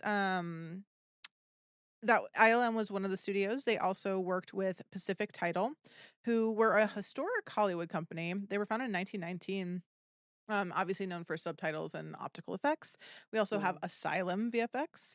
They were a Classic. visual, yeah. So they did CGI compositing, title sequences on big budget films. Oh my gosh, why can I not speak? They closed in 2011, which I didn't realize. Oh, But I they thought worked they were on still going. yeah, I Yeah. know, me too. So they worked on Wow. Transformers, Pearl Harbor, Sky High, and were most notable for their opening credit sequences for the Sharknado films. Bless them. I feel really bad. Like, you do Kind of things like iconic. Transformers. I That's know. yeah. Those movies are so bad, but they're so good. Yeah, they're Um, 100% in that category. Todd did not work on this one. He'd like ah, just I think just started at ILM. Yeah, because he did Star Wars Episode 2, Attack of the ah, Clones, 1 year friend beforehand of was the his first. pod, if you Friend of the guys pod, have yeah. not heard of, yeah, We we love I Todd. know I like quote Todd all the time because he's my Yeah. like go-to resource for VFX info. Absolutely. Yeah, Yeah, we he's got the awesome. source right We there. got So the yeah, sauce. Yeah. one of these days. He's One of also these got days like we'll a get bunch them. of great videos on YouTube just like talking about VFX that he's done. So like if you want to like watch Todd Vaziri talk about stuff, he's very easy to find. Look up Todd. Yeah, He's great. yeah. Please go look him up because he's great. Yeah. We have one last studio for this. So we have Hmm. Steve Johnson's Edge FX studio. So they provided the prosthetics and animatronic effects, kind of focusing on the alien creatures. And if Oh. Steve Johnson sounds familiar, he founded this company in 1986. Hmm. Later became known as like Edge FX, which ugh. Terrible. But he had done FX work for 1980's The Fog, 1981's The Howling, and American Werewolf in London. So we Oh have my like god. he was in Look at probably the that. long list of people, but yeah, we have Hmm. talked about them. That is an episode if you guys have not listened that we covered Interesting. both of those films together. Yeah. That's so He cool. Very he FX also heavy episode. right? He Yeah. also did one of your films. He did Videodrome as well. Worked on Oh, like a team, right? Um and the he effects did on Videodrome. Ghostbusters. I Ooh, know, cool. Videodrome. And he did Fright Night. So that was all pre his company. After forming his Ah. company, he did Pet Cemetery 2, Species, Stephen King's The Shining, Ah. Bicentennial Man. Yes, very specific. Stephen King's Mhm. The Shining. Very And one of different. my favorite Disney movies, which I don't know if anyone knows, Can of Worms. It's an underrated, it's got great creature design and nobody Ooh. talks about it, and it's so nostalgic, and I'm hoping somebody just gasped a gasp, I'm sure they that he worked did. on this. Yeah, that movie is so good, for no reason at all. So when it came to special effects, director Lawrence said he wanted the effects to feel as real as possible and feel like what he calls present in the scene, not Mm. just like added like obvious CG, which Mhm. obviously like 2003, we kind of Yeah. see it in yours as very like obvious CG for the Mhm. 2000s, which is Mhm. totally okay. He was trying to get away from that, which Mhm. I think in parts it really worked. I do think it feels very CG heavy in a lot, but I can see the effort in it. I can I see think where the money went. especially the creature design I thought was really really strong. That Yeah. that was what worked best for me. Yeah. Some of the like explosions and like the blood didn't read great to me, Sure, but sure, sure, sure. yeah, but like the penis monsters I loved. Those are great. I mean, they were great. Yeah, those were a mix of animatronic puppets and CG, and the I was puppets wondering. are like so cute. And I hate saying that, but they're just like these big, beefy, wriggly guys on set. They had a lot of, like, weight to them, I think because they realized that they had to have something that, like, held up. So they were, I think, like, thicker boys than they had originally intended. They're chonky. Little chonky boys. So that was kind of his idea around it. He wanted them to feel like they had weight to them. They felt real. I mean, There were definitely adds to them looking more phallic. Like, if they were any I know. thinner, it would feel more like a worm, but The little one they're at the not. end. The little guy. Yeah, Who I'm secretly rooting for. I know, He's I trying was his like, "You're so best. close, buddy." I know. Almost made it. Almost made it. Almost Mhm. ended the world. Next Um, time. Next time. There's more than 400 visual effects shots in this Ooh. film. So again, That that's where I think makes the sense, budget yeah. comes. Mhm. I have a quote from him. He kind of talks about it saying, there's going to be a bunch of effects, physical effects, digital effects, but I want to treat them like it's all happening in the room, and that's how we're shooting. We're shooting that way. So, like I said, I don't think he knew how to work in this world, but That makes he sense. tried his darndest. Yeah. And this is where he kind of talks to with all the special effects and VFX they had to do. He said he felt like he was doing a whole other movie when he was in post, which he is, Yeah. because he had to sit there and like take what he had shot and now work with the VFX team to Mhm. put together this whole other movie that didn't look Mhm. like what it looked like on set. So he said he was kind of gagged by how director Lawrence gagged. Um, I relate to that from, like, the film RD, the film that I'm working on right now is, like, the first time that I've really done, like, VFX, special effects, and, like, the difference mm, between having shot something on the day and then seeing the footage turn into something else. It's like, I've oh started yeah. having, like, these weird false memories where I'm like, "Oh, yeah, I remember shooting that," and then I'm like, "That's a miniature! We Yeah. never did that!" It's like, yeah, it's, like, Yeah. kind of a mental trip because it's like I have a memory of being there and seeing parts of Mhm. this, but that's not what I'm seeing, and my brain can't piece the two Yeah. together. Yeah. Yeah, I can only imagine, like, sitting there and yeah, because you have it visualized in your head, you're shooting it, Mhm. it's not there, you go back, Mhm. you add these things in, yeah, I can Mhm. only imagine your It's your memory yeah. kind of, like, It's so muddles weird. everything together in a weird Totally. way. Yeah. Yeah. So yeah, it was obviously a first for him to kind of deal with that, so I think it's so funny that he was like, "I had no idea that it would take this long." The most VFX, they'll do complicated that. right? Yeah. The most complicated effect scene they said that they had was when the military goes out to destroy the alien ship, so we get those copters Mhm. kinda coming in. I think they had to shoot each of those copters separate. Obviously, we have the explosion, Oh. we have the ship, so there's just, like, a Mhm. lot of layering that was done. We Mhm. also have, like, the smoke, the debris, all the choreographing they have to do, all the aliens, so he said that was just, like, the most difficult for them to That shoot, and I makes can sense. see why. That's Uh, so much compositing. Yeah. Ugh. so much? Yeah, if you really sit there and, like, break down the scale of that scene alone, it's It's massive. intense. Yeah. Yeah. We have creature designer. We have Crash McCreary, which is the coolest name. His name's Mark, but he goes by Crash McCreary. Adorable. I know. Again, if he sounds familiar, He does. yeah, his career was working at with Stan Winston and Stan Winston Studios. That tracks. So that's why. He did art department on Edward Scissorhands and Terminator 2 Judgment Day Oh, cool. directly after those. So I think those were like his first films that he Wow. worked on in art department. He immediately went on to be concept artist for Jurassic Park, Interview with a Vampire, which I'm like, I think he drew Oh my Lestat, god! Pacino. Lestatacino! I'm He gave pretty us sure that was Lestatacino! him. That's so cool. Thanks, Crash. I'm realizing literally in this moment, so that's why I didn't tee you up to like guess who he probably Oh drew because my I'm literally god. realizing this moment that's probably where this stems from. So I want to kiss Glorious. this man on the Ugh, mouth.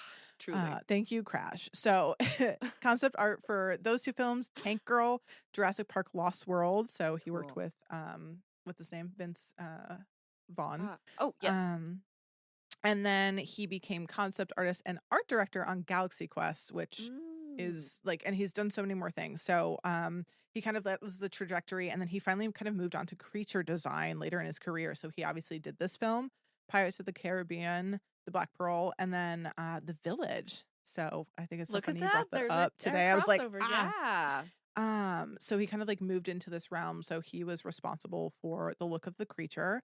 I've not read the novel, but I did look up to see if Stephen King had written the look of these creatures, because I'm like, Yeah.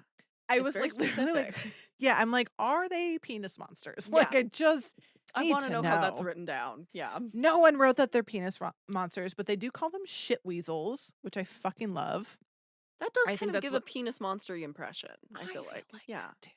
Yeah. So Stephen King was apparently a little bit more vague with his creature Ah. design in the books, which I think like opened Crash up to do kind of Mhm. what he wanted with director Lawrence. So in the novel, they're described as parasitic worm-like creatures that infect humans and are often referred to as shit weasels, like I said. They're described as gestating inside the body, violently Mhm. exiting through digestive tract. So not Mhm. specifically an asshole, but butt stuff. Yeah. He said they're pale, slick, and eel-like or snake-like, and then have rows of teeth, which we do see Ugh. represented. And then he just talks about how they're extremely fast, aggressive, and animalistic. So I feel like that's a pretty vague description. You can kind of do with that what What you you want. want. Um, It's reminding me actually of the shot of the eel snaking around J-Lo's feet in the cell. That oh my God, description. yeah, huh? I'd like completely forgotten Absolutely. about that image, but yeah. Absolutely. Me too, actually. So yeah, I mean, it was, and like, I kind of love that because if you were a fan of the book going in, like, I Mhm. feel like, I don't know, I feel like you can kind of win or lose with your depiction of them True. with audiences. But yeah, so it was intentional that he didn't want to kind of give a precise visual. And then it was director Lawrence kind of that introduced the alien hierarchy. So I don't know if there were a lot of Mm. different aliens described in the book. I couldn't really find anything. So if Interesting. you've read it and know, please let me know. Cool. But I'm assuming they had some freedom with those designs as well, because we do That makes get a sense. few different versions. Um, I gotta be honest, I hate what Duddits turns into. He looks like a poop formed bad Jar Jar Binks. I don't know. It's really bad in my opinion. It's like my least favorite creature design ever. I'm so sorry. All the other Oh, ones but are your really creepy. description is so good. He just looks like he's molded out of poop. I don't know how to say, or mud. I don't know. You're not wrong. It's You're not really wrong. bad.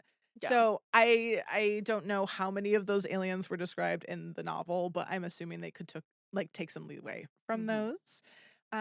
We're kind of rounding the corner here. So box office, I kind of talked about how Stephen King really wasn't a fan about this. I believe he was outspoken about that, and so I don't know if that deterred. I'm curious if you can take a stab at what this might have made Oh and grossed no. worldwide. Oh So, no. and I'll give reasons why I think it made I what it don't think made. it So made its money back. I I don't think it made its money back. yeah. It made Uh, domestically it was 33.6 and worldwide it was 75.7. I think if you add on marketing, I do not think it made its money yeah. back. So I'm it sure it would was have hit 68 like plus. around like 110 worldwide, right? Oh Or no, is the 70? 75. Yeah, Oh, 75 including. worldwide. Oh Yes. shit. No, Okay, so yeah, it did no, that did not make its not money make its back. money back. No Yeah, way. because they Ooh. did, to my point, they did spend money on marketing this. Obviously, it's a $68 million. It's a Stephen Yeah. King. It's the You want to get writer from that Star Wars. investment Like, back. Yeah. yeah, it's people who've worked on like such incredible film, like Jurassic fucking Park and everything. So, Mhm. they obviously took like the Stephen King route to market this, as you Mhm. would. There was a movie tie-in paperback of the novel that was released with the Oh. film's artwork to kind of boost this cross promotion. And obviously, they really pushed Morgan Freeman angle, even though, again, he doesn't show up till later. They were like, we Mhm. have a big name, we're going to use this. But and they did a bunch more things. But despite their efforts, they had a hard time marketing the tone. Obviously, we know why. Mhm. Because people describe it as we went through the genres. They also like this film is like a buddy drama. It's Yeah. sci-fi. It's body horror. And so it's like, how do you It's even like tell audiences about that, right? Like, it, I don't remember the trailer, but it's buddy horror. it's butty horror. I'm If you don't put so that in the sorry. description of this episode, I'm Oh, gonna it's be pissed. going. It's going. Yeah. It's got everything, but Yeah. so yeah, they had a hard time marketing it. Not only could they not get that out? They put it in like over 3,000 cinemas just in the United States Wow. alone. But 2003, I don't know if we all remember, Mhm. but there was a ton of news coverage at the time of the Iraq War. Mhm. So that grossly overshadowed this Yeah. film. And I And also so the imagine word made of the mouth didn't military happen. stuff feel Yeah. a little bit Yeah. worse. Yeah. Yeah. And it's like you don't even know, like, do you leave that out? But then you want to play up Morgan Freeman. Right. Um, Oh, that's so hard. yeah, so the word Yeah, of that's mouth, hard. as we've learned, you just like not only are people not seeing it to tell their friends, but they're like, I don't I know, don't there's know like what an this ass, is. like a chest Yeah. burster, but an ass burster. I don't know. Like, Asperster. It is. That's what it is. it's like, how do you fucking tell your friends about this movie? It's like, it's dreamlike, but it's aliens, but it's military, but it's a sweet story of friendship. Yeah. But it's hot Jason Lee. And then there's hot Jason Lee, and I don't know how I feel about that. I'm conflicted about my sexuality watching this movie. Truly. Um, There's a whole existential crisis going on over here. really confused about things. So yeah, so it like completely bombed because of that. And I think that's like where most of its criticism comes from. So it has a 5 out of 10, 5 out of 10 on IMDb. It has a horrible Rotten Tomatoes score. It's got 27% from critics, 36 from audiences. Ooh, that's lower I than I see. expected. I can see why, I but do feel like it's entertaining. It's an yeah. entertaining, and it's I don't know. It's broy. It is butty, and it is buddy comedy. Roger I Ebert.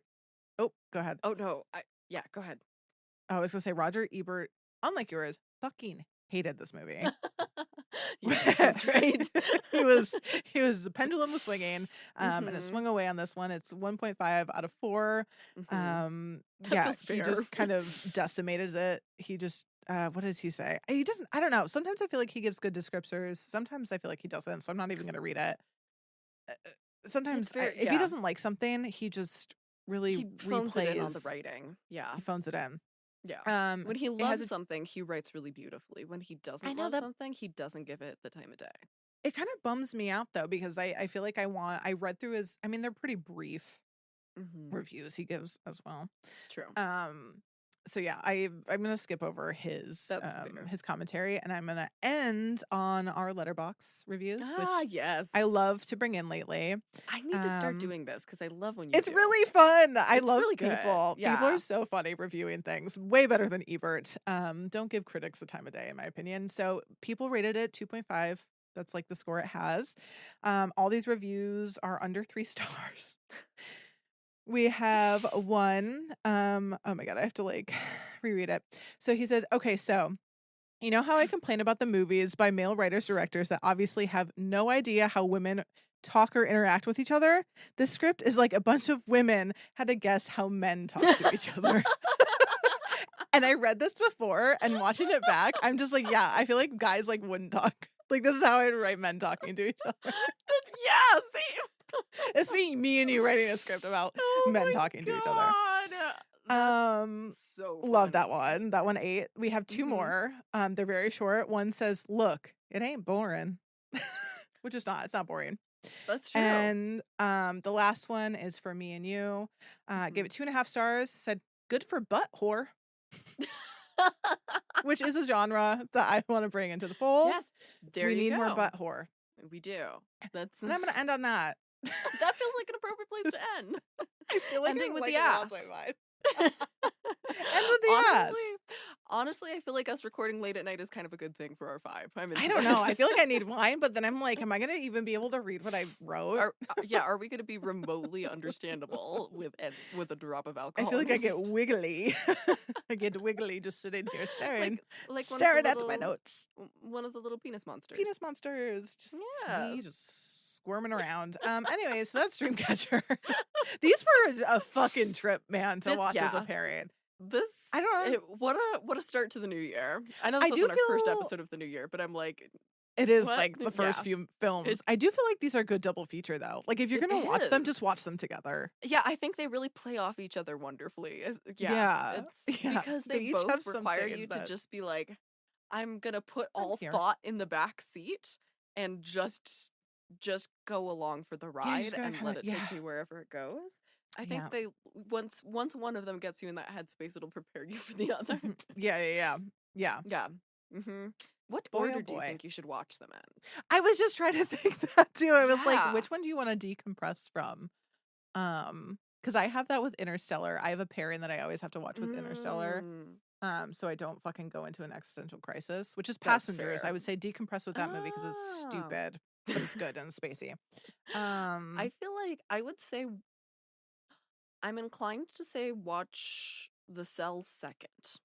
yeah, me I too. think yeah, I feel like you start with Dreamcatcher, Prime get with like warmed up and Dreamcatcher. goofy, and Yeah, then you like your mind is turned off by Dreamcatcher and yeah, ready to go into The Cell. yeah, yeah, yeah. After Yeah, you're already primed with the butt stuff, go into exactly. Primed to the the butt cell. stuff. Yeah. Yeah, I agree. Who's made it Ah, this far? oh my god. Who's listening to us still? Are you waiting for our next pairing? I don't know if this is too inappropriate for me to say on air, but I'm gonna say it Do anyway it. because it's Do 8 it. p.m. Do it. It's like a cinematic butt plug. Like it's gonna get you ready. Yeah. Oh my God. Yeah, Like, yeah. No, that's exactly what it primes you. yeah. Also, Yeah. if anyone hasn't watched Heated Rivalry, please go watch it. It's also got lots of butt stuff and it's Great. amazing. You can decompress with that. There you go. Put the Yeah. butt plug back in when you're watching Heated Rivalry. Yeah, no, I agree with you. I absolutely Yeah. agree. Yeah. That's my Yeah. honestly that might be our Dreamcatcher is Letterboxd your butt review. plug. Yeah. Yeah. And the cell is the fun, sexy times you have after that. That come after. Yeah. Great. We're gonna deserve that wine next week, Yeah, Siena. we've truly earned it at Oh this my point. God. Which yeah, let's let people know what we've already spoiled Silence of the Lambs. I'm covering that one. Al, what are you Yeah. pairing with it? Because this was a brilliant idea. Oh, thanks. It seems lighter on the notes, but I'm gonna do 2022's Fresh, which has Daisy Edgar Jones Who I and love. I think she's great. oh my God, I just blanked on my man, Sebastian Oh, Stan. I did yes, not yeah. blank on him. I just channeled Stan the interview with man. him saying that. Trev Sebastian said- Trev, thank you. I was like, oh my God, how did I forget like this man that I'm having my like Sebastian Stan revival right now where my TikTok is just like covered in him. I love him. He is Good. they're both so hot in this. This movie is like a bi-panic I'm so movie ready. about cannibalism. So God ready. damn, they're both so hot in this movie. Fantastic. Yeah, Love. both are like eat your heart out Valentine's special. I think Yes. Yeah. they're I gonna think be that's fun to pair. yeah, we love a little bit of cannibalism for the Yeah. holidays. Yeah, right. And I also feel like just the Silence of the Lambs, like y'all have been begging for it for so long. Yeah. And I feel like the fun fact from last episode really teed us up for it. And Oh my like God, the yeah, everyone time ate is that up. now. I'm Yeah, I'm we're very excited. we're giving you what you want immediately, Yes, as soon as we could. We should. Theodore, stop closing the curtains. Theodore, you're ruining our look. She says, Yeah. I know. Feels like I'm adding to the vibe. I love how she's Honestly, just she is. she looks like Toothless. She's just like little green eyes. She is toothless. Oh my She's gosh. a little baby. She's just dragon. blending into you and your hair. Yeah, it's like impossible to see where Theodore ends and I begin until she gives you that little side eye. Oh my like, gosh. We have to have yeah. Theo come and give little ratings at the end. I feel like where Her if she corners, meows or yeah. purrs, yeah. Oh, she I can love rate that. she can rate the movies. I think she liked these. I think she was a fan. Yeah, I think we got a so good too. Theo response. Yeah. Aw, Oh, so well, I'm sweet. excited for that next pairing. Yeah, I think me we're gonna have a too. good time. Yeah. Me too. I'm like, what else do we? Oh my God. Yeah. Bye. What No, else? just kidding. Housekeeping. Are there other things we need to talk about? I don't know. I don't. I don't know. If you have movies you want us to cover, let us know. Also that. Oh. Yeah. Big fan of that. Also, Yeah, just I like, love hearing that. I hope y'all are doing okay out there. It's like a really bad time to be like living in the world and be like a functional human being with a heart, and like especially if you're in America, like it's shit. It's and horrible. so like I know we want this to be a space that like you can decompress with and like relax and hear about horror movies, and at the same time I want to be like world sucks right now and we're not I don't want to pretend so hard, man. So like yeah, stay no, safe. I'm glad you said that. Yeah, stay safe. If you need anywhere, like we're here if you ever need a DM. Yeah. And, it's the world's shitty. I think coming together is like, horrors of the world are hard to escape right now. It's very true. And one of the silver linings that I'm holding on to in the midst of all this chaos is like, my God, we're going to get some great movies about this time in like 20 years. Oh my Like, God. I mean, the horror movies that are going to come out of this are going to be incredible. oh, it's just we all need to get on the other side and come Yeah. come together and be there for each Yeah. other. Because I mean, Exactly. already the folk music we're getting out of it. I'm like, oh God, Oh, when the folk music starts to get real yeah, fucking things good, are bad. shit's going down. Shit is Truly. going down. But yeah, Truly. hopefully, hopefully we made you laugh with our Yeah, that's silly the goal. butt With humor our silly butt today. stuff, yeah. But yeah, everyone be kind to yourselves and Yeah, and neighbors to each and other. Yeah, look out for each other. truly. Yeah, that's Truly. how we all get through this okay, is by watching out for the the people we love and know in our community. That's Yeah. yeah. So, Yeah. just wanted to say that. No, Not to bring we the mood need to. down, but but to bring the mood down a little bit. But to bring it, listen, we're about to go. This is a nice little escape for us too. I think recording is like we can just check out from it for a little bit. So no, truly. it's important to talk about, and I think that's the thing too. Is like Mhm. please be kind and take moments to yourself, but also Yeah. I think ignoring it is not going to help Not either. good. And Yeah. speaking up and talking and sharing things is important too. So Yeah. it's the world we live in right now, Yeah. unfortunately. And like, I don't think I can get in trouble for saying this.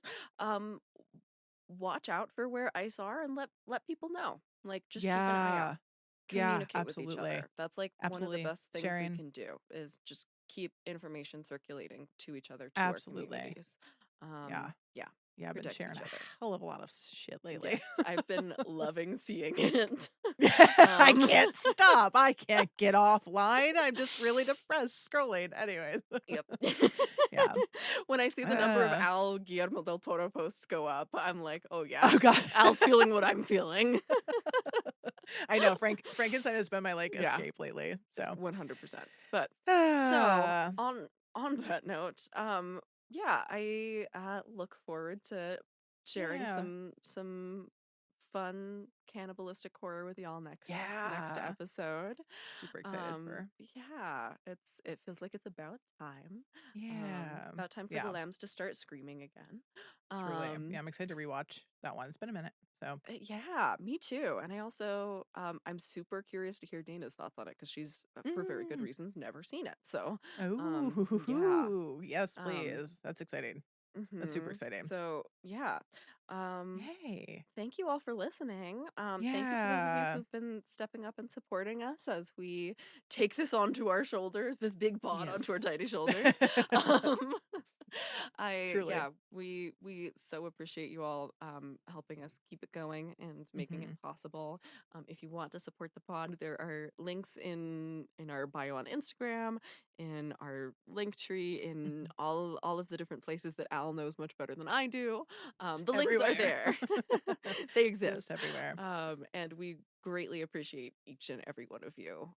Every little bit makes a huge difference. Well, there's so many more of you now, so welcome if this is your first episode. Cool. I'm excited that a whole bunch more of you found us after this past one. Y'all really liked some claustrophobic horror. I love that. Yeah, truly. And thank you to our team. Thank you to Travis for being our momager, for keeping us with those really lightning fast searches this episode. Yeah, really putting the work in. Putting you through your paces. Thank you to Theo Schaefer for our wonderful music, playing us out. Thank you, Al. Thank you too. We're making it work, and so I appreciate you as well. Yeah, and thank you to all of you for listening. This has been Splice and Splatter, the film podcast where classic horror meets modern gore. And until then, you're right.